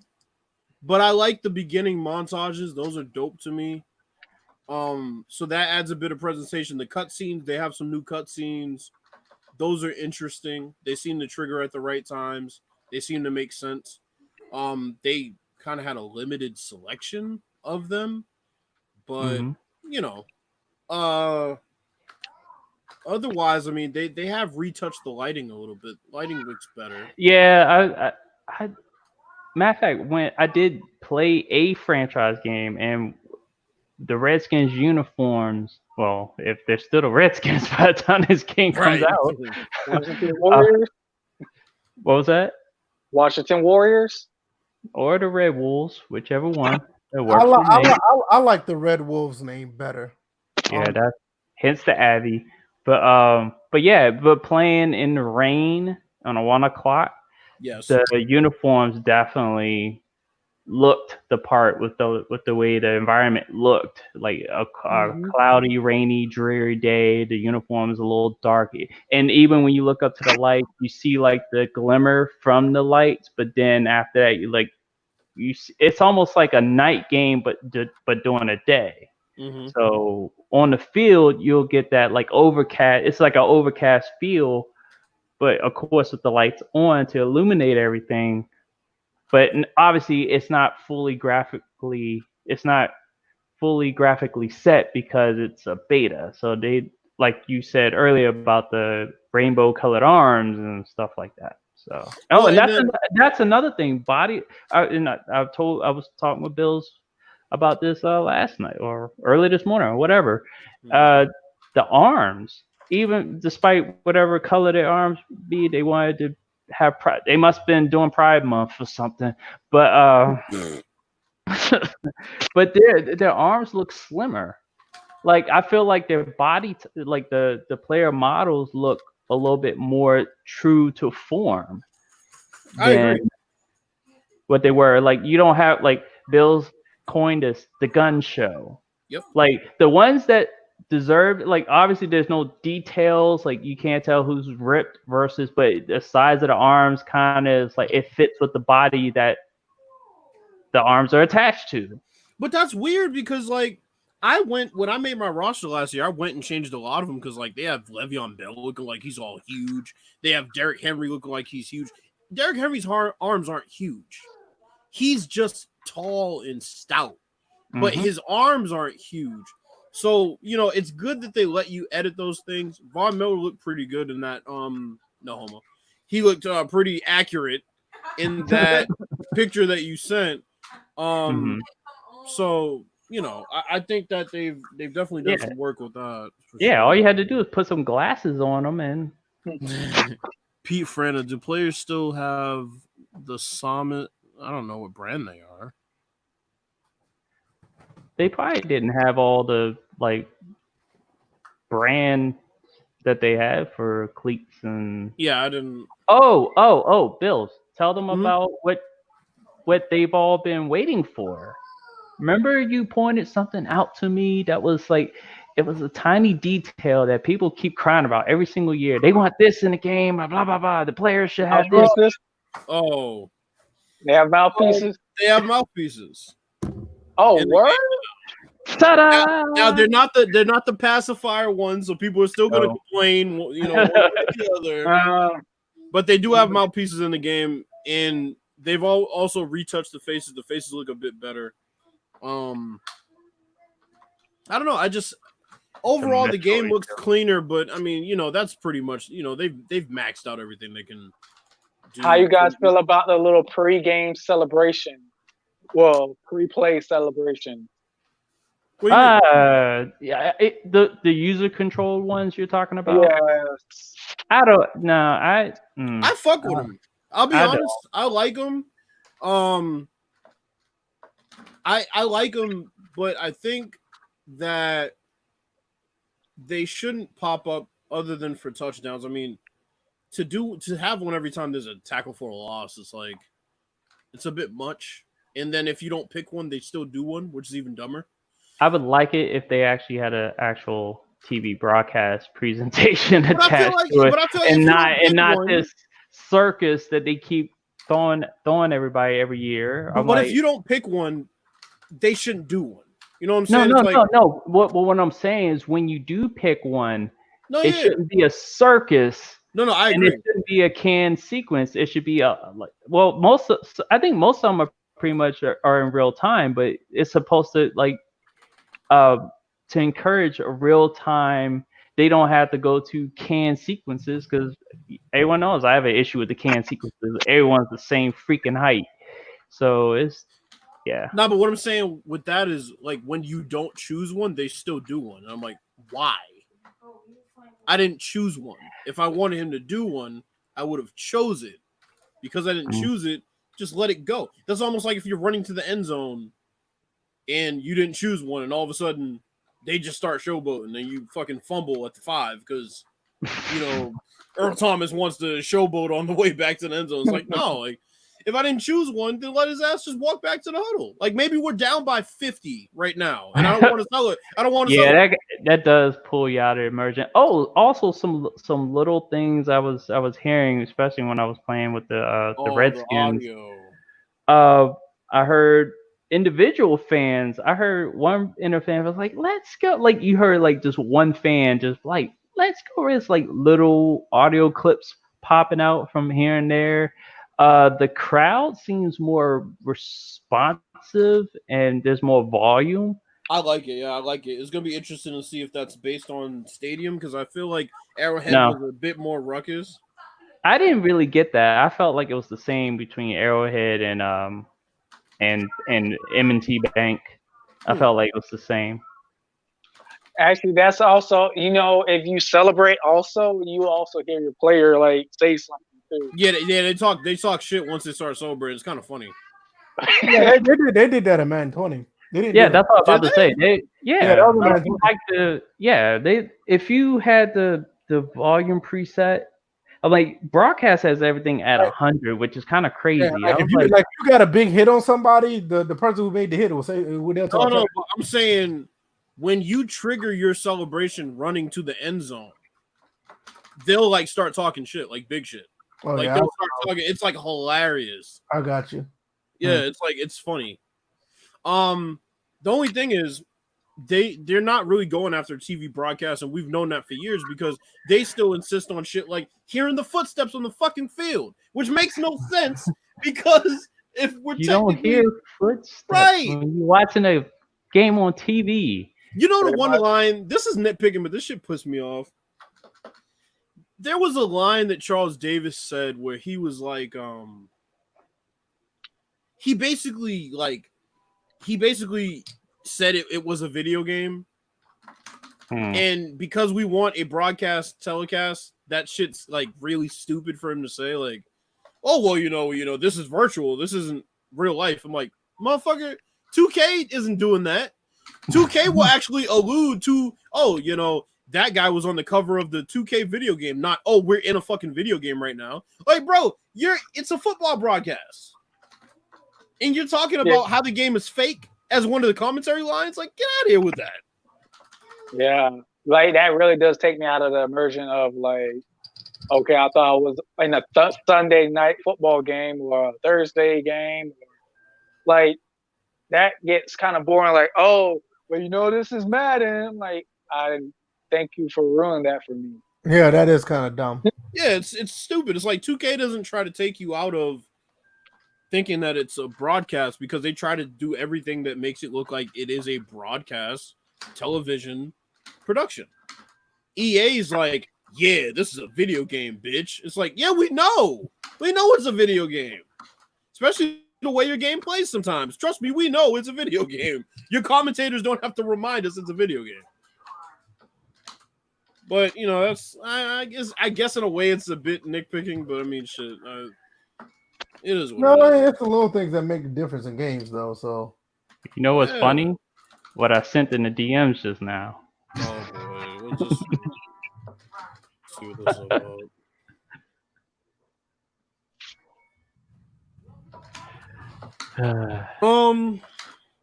Any other questions, people? Any other questions? yeah, y'all got anything else? I mean, let me see. No,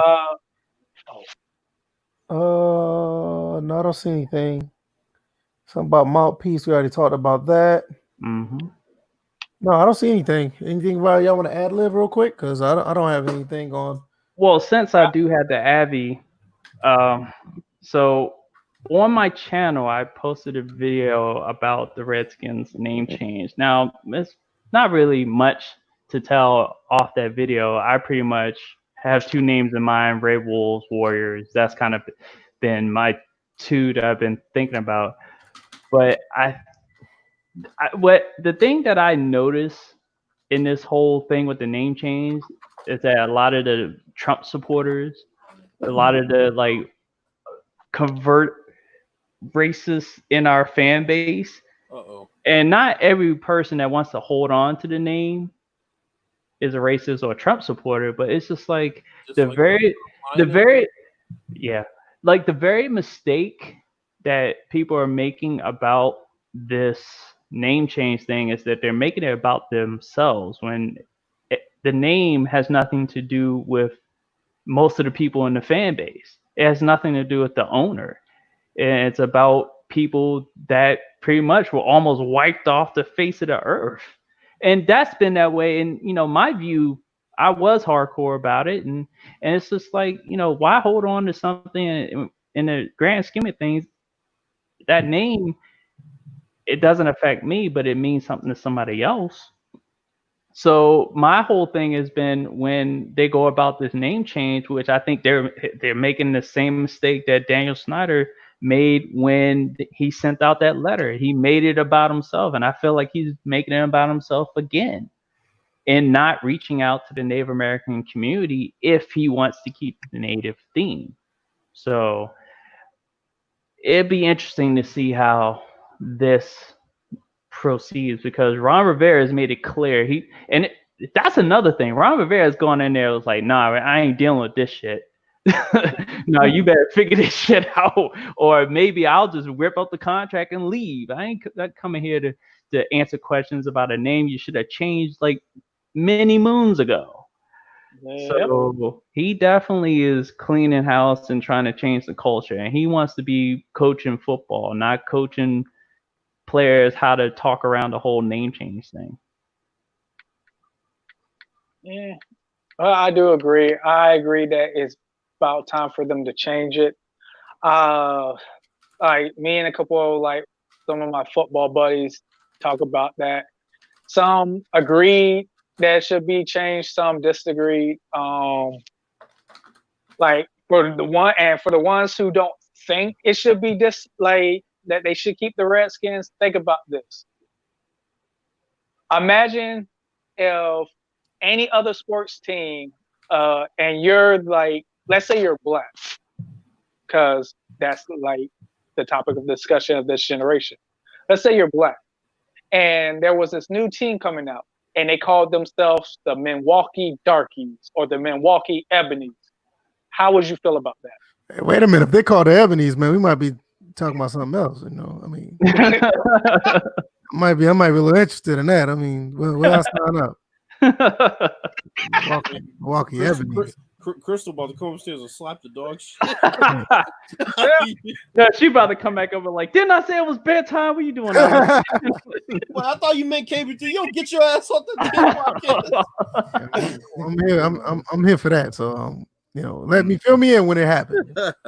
But how would y'all feel if somebody said or if it's like Hispanic people, like you have to be like sometimes you have to be aware about the names you say, like with other teams that have like Native Americans, you don't hear them call themselves the Redskins.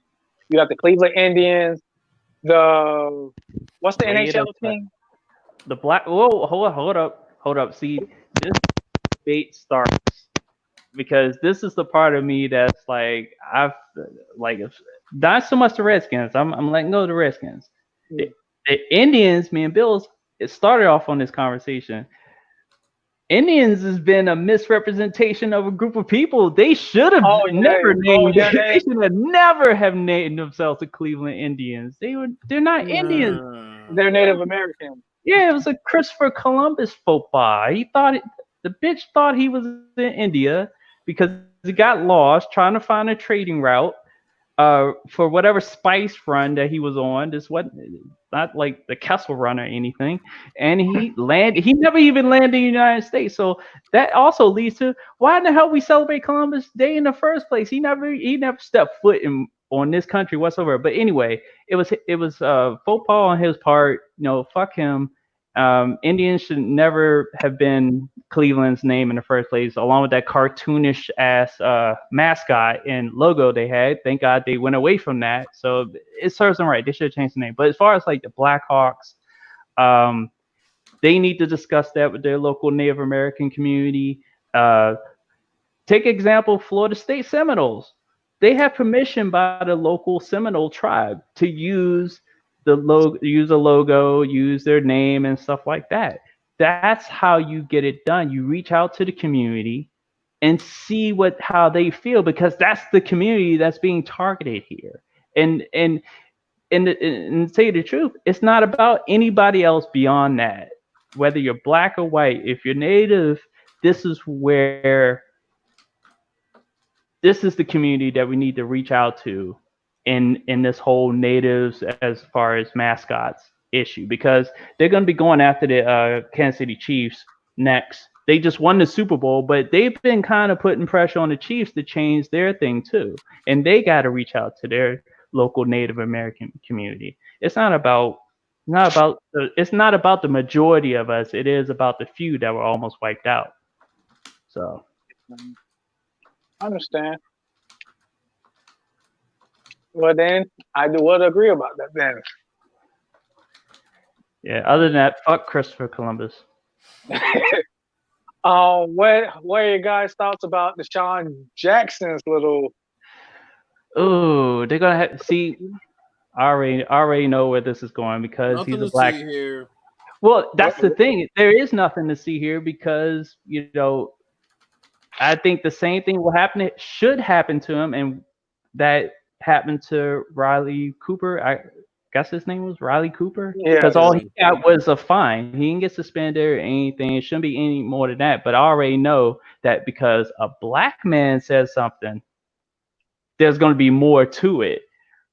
Riley Cooper gets he pretty much was being defended and blah, blah, blah when this happened, even though both players apologized moments after they did what they did. Well, not so much Riley Cooper. He was at a concert. It took him a little bit. Deshaun, see, I think there's another level to that because I think Deshaun Jackson's ignorance was just pure ignorance. Like he didn't know. Riley was just willful ignorance. He was just like, F you. I will take all. He was threatening to fight people at the Kenny McChesney concert in Lincoln Financial Field of all places. It was like, I will take on all you N-words. And it was just like, really? And you on tape? And all you got was a fine? Oh, okay. All right. So. I mean, look, Riley Cooper should just got 5 minutes in a room with every single player on that team and got his ass. Pretty much, yeah. That's the problem I have with that. You had black players defending him, and I didn't like that shit at all. I didn't like that. I mean, I no, don't get me wrong. I agree with you, Bills. Like they should have whooped his ass for that. But when I was hearing about people of our color like defending him, I was like, all right, I ain't nothing else to see here. Like I was done at that point. I was like, no, I agree, but that's what was crazy is like people had more pushback on Michael Vick coming back into the league than a dude that was saying the N-word, threatening to fight dudes from behind a fucking gate, which was basically a tangible wall of protection from the people he said he was going to fight. Right. Now, if LaShawn McCoy or somebody like that walked into the practice facility and fucked them up, then they would have been wrong. Two wrongs don't make a right. And no, fuck that. Well, at the same time, he also had Chip Kelly, so that was the. Chip Kelly was like, "I don't like you N-words anyway." Right. Get them all out of there. And he should get beat up too. Mm-hmm. Shit, nobody needs to even beat him. I see Pooh disappeared at this point, so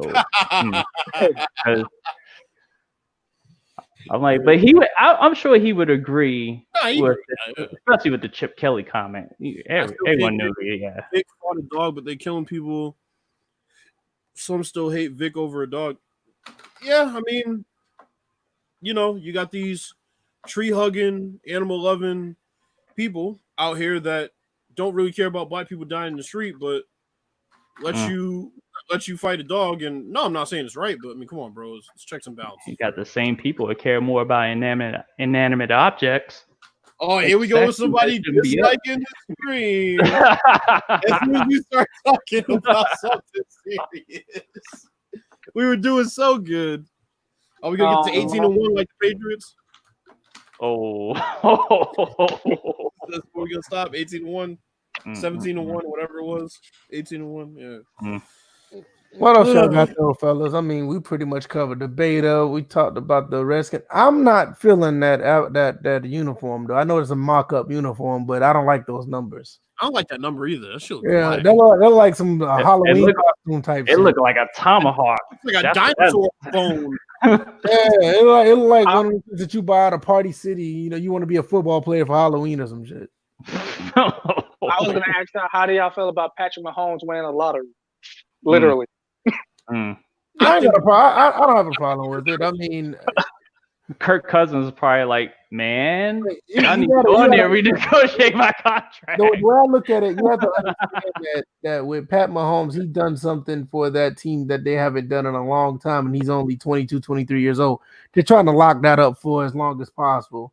I didn't have a problem with it. All I know is All I know is Dak Prescott called him like, nigga. This goes right back to what I was saying when Todd Gurley got that contract and Le'Veon Bell and what's his name Devontae Freeman was trying to get their contracts. He straight undercut Dak Prescott. Dak Prescott's not gonna get nowhere near that. Wait, He should either, you know. and But no, I think Dak knew what I think Dak knew that either Pat Mahomes or Lamar Jackson was gonna make bank. That's why Dak wanted that. You know what? You might be right because Dak did ask for $45 million. You did ask for $45 a year. That is true. You know wait. Tender then. Wait a minute. Who's this in the chat? OG Film Room? Is that who I think it is? I don't know who that is.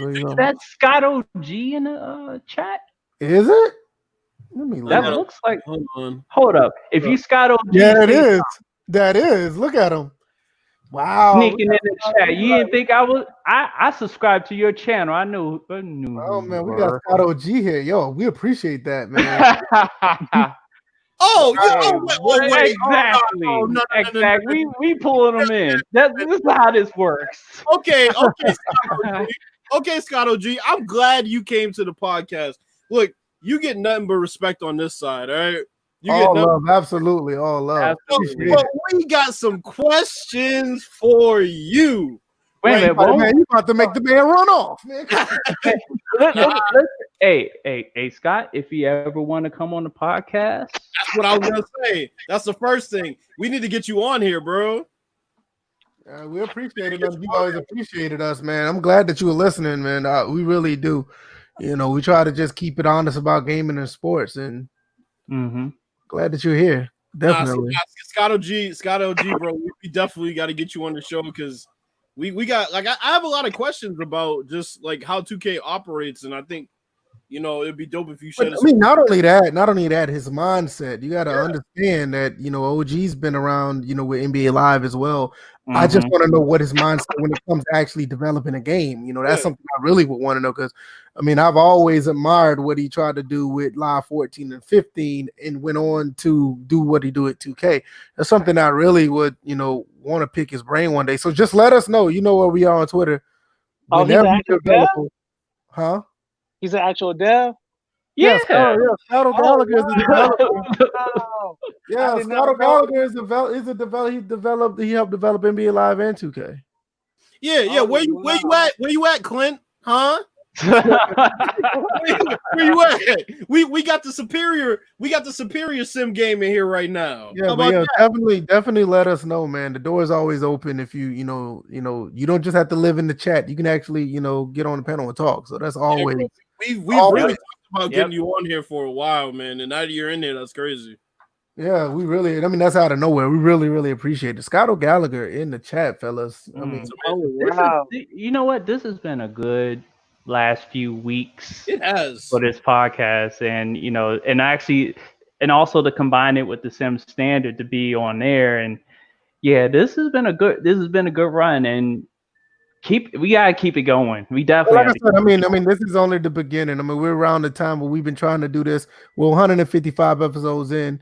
Around the time now, this is the cycle where a lot of sports games come out. We really can show off a lot of people who do come in what we do here. So, I mean, like I said, he said we're entertaining. Thank you. We appreciate it. We try to be. We definitely and that's another thing. That's one thing that we wanted to do here. We didn't want to just talk about games. We wanted to bring our personalities in as well as far as what we look at our games from our view. So it's not just like saying like, oh, the game needs this, the game needs that. We honestly try to give opinions about the games that we play. Oh, don't do that, Mr. Ham. Don't do that. Come on, Ham, man. Don't do that, man. He said you guys are helping me get over Corona thing. Yeah, I mean, that's another thing. Like a lot of stuff going on. I mean, at one point, with all the stuff been going on in the world, I had to take a step back, but I know we still have some type of obligation to give people some type of, entertainment. And I'm glad that people look to that because at one point, I mean, even it was just, 5 of us in here just talking and, those few group of people, they was entertained, but we didn't feel like we was reaching people. Now we're at 26. I mean, we're slowly growing. We really we definitely appreciate it. Yeah, right now we're like the coronavirus in the early stages. We really appreciate it. But I mean, I'm like, really, So OG said, I always tell community guys, just stay consistent. Don't look at views or anything. Those will come. Keep the good right. content. I've seen too many fall off because they expect too much too soon. Just my opinion. Yeah, Right. I mean, you're Absolutely. He's right about that. That's why I wanted to keep pushing. Because I mean, like I always said when I first started the podcast, I don't care if 4 people watch, that's as long as they're entertained, that's always a great thing. And for somebody, this is a real unexpected to us that Scott O'Gallagher came and listened to us. I mean, I personally, I never would have thought that any developer would come listen to us because we're a little. We don't mince words. So yeah, we're a little brand, OG, because we've gone after a couple of your colleagues, and it's just like we call it as we see it. But at the same time, OG, the thing is about it, you are responsible for a lot of the things that me and DJ praise about the game. So it's dope to have you in here because 2K really did turn the corner. Not only that, I mean, I'm I say stuff too because I mean, good news, and I mean, me and Scott OG, we've talked, behind the scenes about how he felt about NBA Live 14. Talked about when people thought that he actually worked on NBA Elite 11, he had to set the record straight. Say, hey, look, don't put me out there like that. It's like, no, I was just going by what I heard, But no, it's like we've always had that line of communication, and it's great to. Actually come to fruition to where now he's actually listening to us, through the podcast. This is great, Scott, we need a 2K beta. I don't mind playing 2K. Like I said, I'm a gamer. I play all types of games. But wow, it's surreal. Like actual 2K developer is like on this chat, and while I'm on the podcast, now this is like I knew you was gonna. Yeah, that's. Like that's like crazy. Like now I really want to pick your brain because like I said, I'm going to school for game design development, and I would like to go get inside your head, Scott, to see what you got to do.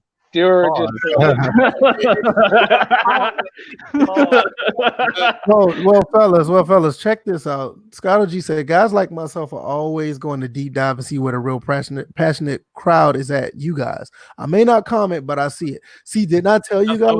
I told you, but I said this behind the curtains when we talked. Like after I said, you never know who's watching, so we just have to continue to be consistent. And that's just great. I'm gonna just say this much because I've never got a chance to tell you this myself. Thank you for Ace. Thank your team for Ace. That has single-handedly made my league in the game in general, really. In the game in general, very dynamic and organic. And that's all I've always wanted from a sports video game, and also to be able to use it and go into franchise mode, and then just the franchise mode by itself. God damn. Yeah, I mean that was what they did from NBA 2K15 on or 16 on when they did my league. Amazing. Amazing. I'm just telling you this much. It was tough. I had mentioned this earlier. It's tough playing the Philadelphia 76ers and the Miami Heat back to back, and they definitely, and I had it set up to where they know they have to stop Beal, and they were doing exactly that. They were denying him the ball. They were applying pressure on Wall to try to disrupt the play. And I know Philly, their height and their length bothered me throughout the whole game. Now, Scott OG, okay, something he said, thank you. There's still adjustments defensively we made in 16 that you are just now seeing. Now, I definitely want to pick your brain. I will say this. About some of that stuff. Like, I have some issues with help defense that I can bring up. Like, if we got to get you on the show, bro. Yeah, I was just about to say, let us know. Yeah, man. Anytime, that's something we would like to talk about, especially because we talk a lot about football. We don't talk enough basketball, and when we do, it's very limited. And we do play the 2K games. I mean, we do. What? Look at that! Look at that, though. I mean, that. Look at what he just said. We haven't stopped all the exploits, but it's a process. We're getting better year over year. I mean, that's all we want. We want the truth from the people who are bringing us this game. Right. And yeah, it's just total transparency. I'm like, not total, because obviously, currently working on the game and stuff like that. Yeah. There's obviously things that you can't say, neither can the others. But it's just like, just let us know. This is what we ask from developers or gaming companies in general. Just tell us what's going on. We're willing to listen. And not only that, even if you can't say, just saying, "Hey, we can't say right now," that goes a long way. A long way. One thing I don't like it when, I mean, I know we're not even pointing the finger at you, or we are pointing the finger at certain other people. We're not going to say. I don't like it when people just go silent. That's like the worst. Right. At least say, we'll get back with you. We can't say, and leave it at that. I'd rather for you to say that instead of like the last thing I see you tweet is about being excited about a game, and then when something comes up, we don't hear anything. At least just say, we'll be back, or something. That's the thing that kind of irks, most gamers the most, like the link of communication gets broken. Just one small thing, it take that one small thing, just say, hey, we can't right now. That goes a very long way. And I'm not saying that OG doesn't do it, because it's rarely that I know of that he actually has to go through that, but just devs in general, just those 3-4 little words goes a long way. I think it does in my book anyway. I'm pretty sure I can speak for everybody else as well. Yeah, I do agree with that. Well, I mean, and also it goes hand in hand. Like, as a developer, just like from me as a consumer, I would just like for you just to be straight up. Yo, we couldn't get to this. There, we had more priority in this. If you don't even have to be specific. Like, yo, we couldn't get to this, but I assure you, we'll get on this either later on or next year. And I would like completely understand about that, because I know. Oh, don't do that, Mr. Ham, bro. Yeah, because it's You silence. can't answer that. Yes, silence is the worst. OG says, "Trust me, you guys have heard me say this before. I want to solve a basketball problem with the basket." I don't even need to read the rest of that. That's what I'm saying. But that's the great thing. I don't need to say nothing else. But that's the great thing is I want to solve a basketball problem with a basketball solution. I mean, that to me is dope, because that's what I'm saying. What else you need to say? Because I mean, not to knock your counterparts over there. Not to knock your other counterparts at the other company, because I don't want to put them in a bad position, but anyone in the other companies, they don't try to fix sports title problems with the sports title solution. You kind of see what I'm saying? Like with Madden, if something's wrong football wise with Madden, nothing. That's.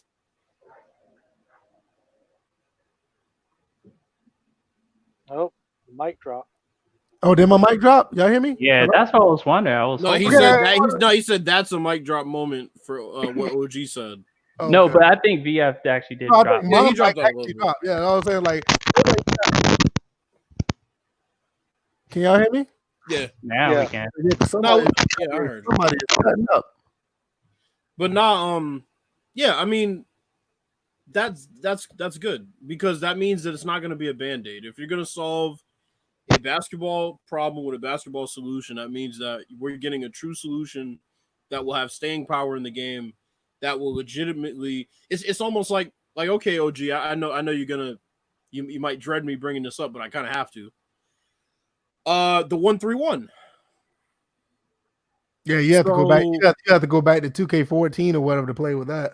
So, look, I know a lot of teams don't run the 1-3-1, right? But I can respect that y'all took it out because you didn't want to make a band-aid solution to it and then put it back in and it just becomes an exploit again. So I can respect it. We've had other games, and no, it's not just Madden. There are other companies that have put things back in and claimed they were fixed or they were improved, and then they're every bit as bad as they used to be. Say like MLB The Show's whole complete server. Right. So I mean, 1-3-1 is something that would be nice to kind of play around with, but is it really sim? I mean, nobody really uses it in the NBA. But that's just an example of if you guys come up with a basketball solution to solve some of those exploits, then that is something that I could use when I occasionally play online against cheesers, right? Things like that. So that's dope. I mean, that's a dope ideology. I think solving a basketball problem with a basketball solution. That's pretty apropos tweet, or I should say a statement. But I'm telling you, bro, if you get on the show, man, I got some questions about help defense, man.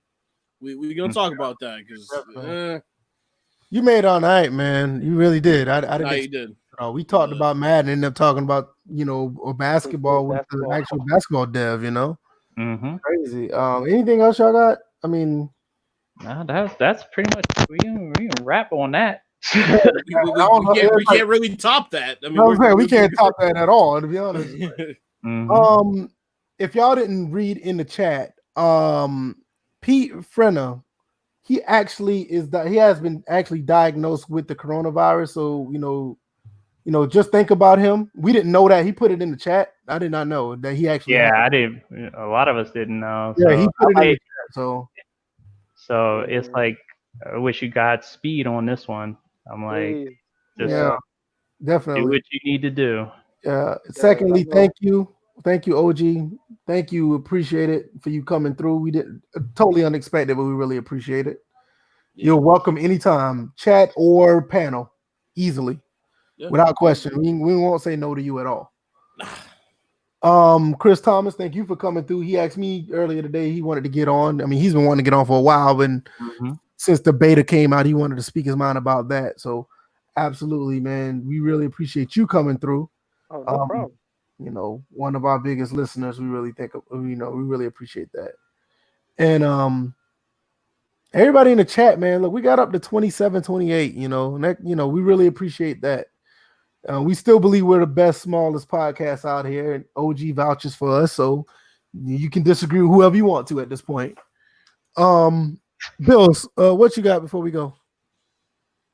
Thank you for everybody that came through. We've been getting some good participation. I know it is Madden season, but we got to keep this up even past Madden season. Great questions too.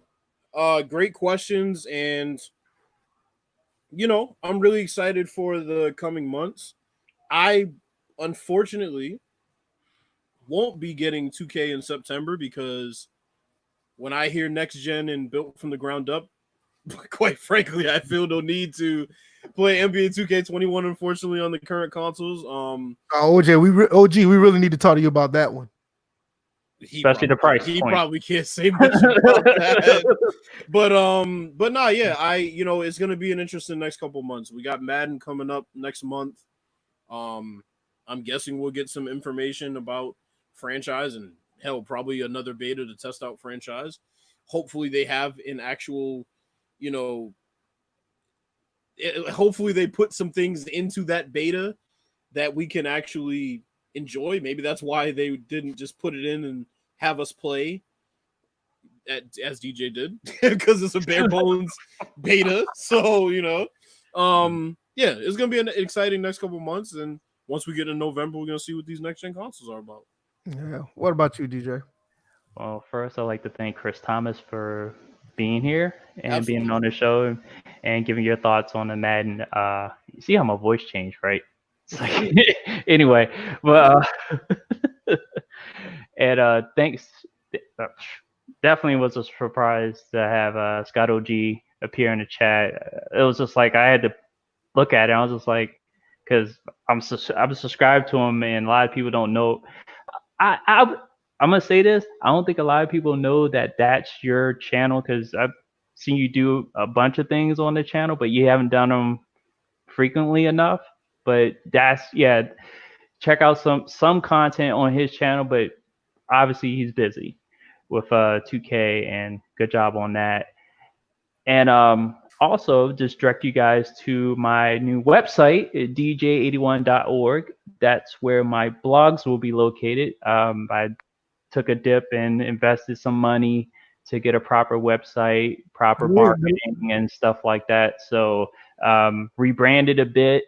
So yeah, I'm also looking into creating the Last of Us 2 review. Quite a controversial game. So hopefully I'll get that done by the end of the week. link is in the description for his website, so check that out as well. What about you, Jay? Chris Thomas, what you got? Well, I appreciate being on here. I had a hell of a lot of fun. Like everybody said, I've been rocking with y'all since God knows how long. I've been rocking with I know you. at least episode 30 when we decided to go live. I know at least that. Yes, I thought it was episode yeah, 50 we decided to go live. 50? Yeah, 30 when I changed over. Okay, I got you. Yeah. yeah. But yeah, I've just been part of this Ooh, community good like question. everybody else, and just want to see games flourish, not just Madden, but all types of games. Hope I could be on here in the future. Who knows? Maybe. Oh, you're But always welcome. Yeah, just let us know. um, and We'll let you know we fit you in, no problem. We got to and get you in for like maybe a round table or something eventually Right. okay, with a couple other people. and it's also good to meet an actual dev on here. Never did that before. So that's one off my bucket list. Mm. But yeah, it was fun. Had fun, and what was I about to say? And everybody be safe out here with this corona going on. Like Right. wash your hands, sanitize. Wear a mask. Yes, I'm in Florida. We're I was required about to to wear say, masks. you're in Florida. You didn't tell them dumbasses down there to wear masks. Oh, You trust better me, tell I that never. governor to. Yeah, that No, governor. my pops, he's a bus driver, and he tells me every time, son, these people at the beaches are idiots. Yeah, they Mm. just going on doing that. These young dudes think they're Superman or Superwoman. They don't care, man. God made us a vessel, and He gave us a breathing system that we can't use because we wearing masks. Like if you don't shut the fuck up. Let me answer Pete's question real quick. I don't think we have a lot of UFC fans in here, but Pete Frenna asked Masvidal versus Usman, who am I taking? So this weekend they're having a pretty big pay-per-view.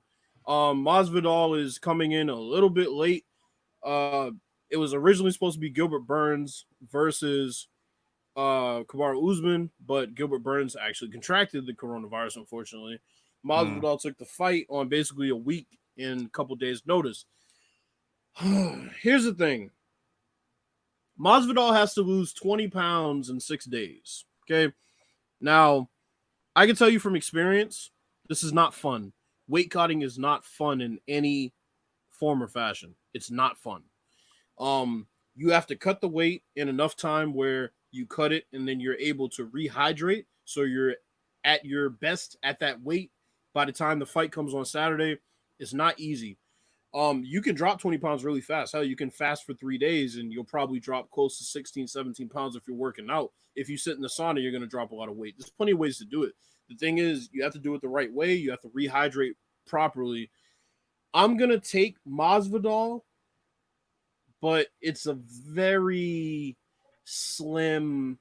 I mean, I think Usman has the advantage from the fact that he's been at this weight this entire time. He's trained to fight at this weight. He's been in fighting shape. He knew he had a fight. But I'm going to take Masvidal because I think Masvidal is overall the better fighter, and I think he'll figure out a way to adjust. I think power travels regardless of whether you're going up and or down in weight as far as the UFC is concerned. And this is his division. He just happens to not be on weight at this time. So I'm going to take Masvidal, but it should be interesting. Okay. Cool. All right, that's for me, man. I don't have anything, man. Just I'm gonna keep putting content out here. Got me a nice little setup now. I can live stream a little easier now. Shout out to the people who watched the retro stream on Sunday. A lot of people they tend to like that. I'm gonna be. Yeah, well, yo, don't talk about that first game. That first game was hilarious. That first game was hilarious. Oh my god, how I lost that first game. It was terrible. But I'm actually Joe Montana 20. yeah, I know, right? I'm actually supposed to be streaming for Sunday. 'Cause I'm gonna be streaming some other game. I'm actually gonna try to finish The Last of Us as well. Yeah, But you need it so we can have a spoiler cast type of thing. yeah, Deal. my wife already told me I need to hurry and finish it. But What, Madden you 2000, Madden Oh, shit. 2002, Madden 1932. need That's Right. funny. like Madden 2002 was actually on the N64. Mm. I never played it. I thought it was interesting that Madden 2002 actually came out for the N64. So the retro stream for Sunday is going to be that. Because I don't know what I'm getting into. I never played. Oh boy, I may look at some. I might look at some videos they may have on YouTube. you're gonna We're have in for a treat. fun. Yeah, Yeah, I played it. I played Madden 99. I played Madden 64 on the 64, but I've never played Madden 2002. I'm gonna be honest. I knew it was there, but I just never played it. So I want to try it out, and I think it's gonna be a fun stream. Yo, Pete said VF gonna stream Madden 1932 this week. I said, yeah, on an abacus. So watch out for more content, man. I'm gonna be putting more out here. Also, I got another channel, Virtual Frame of Mind. Go check that out. A little more is different from here. A little more perspective, more a little deep thinking as far as what's going on in society. So if you kind of want to mix up outside of the gaming stuff, you can go over there and you can listen to some of the things I say there. Other than that, catch us on iTunes, SoundCloud. Also catch us on Discord. That's where the conversation continues on Discord. You can talk there, chat with us, roast, make fun of Pooh. Everything is great. So you guys be easy, be blessed. Pete, you're in our prayers. I hope you make a full recovery, and everybody else definitely be safe and take care of yourself and take care of your family. So all I gotta say, we'll see you guys on Thursday. You guys be blessed. Peace. Peace. Peace.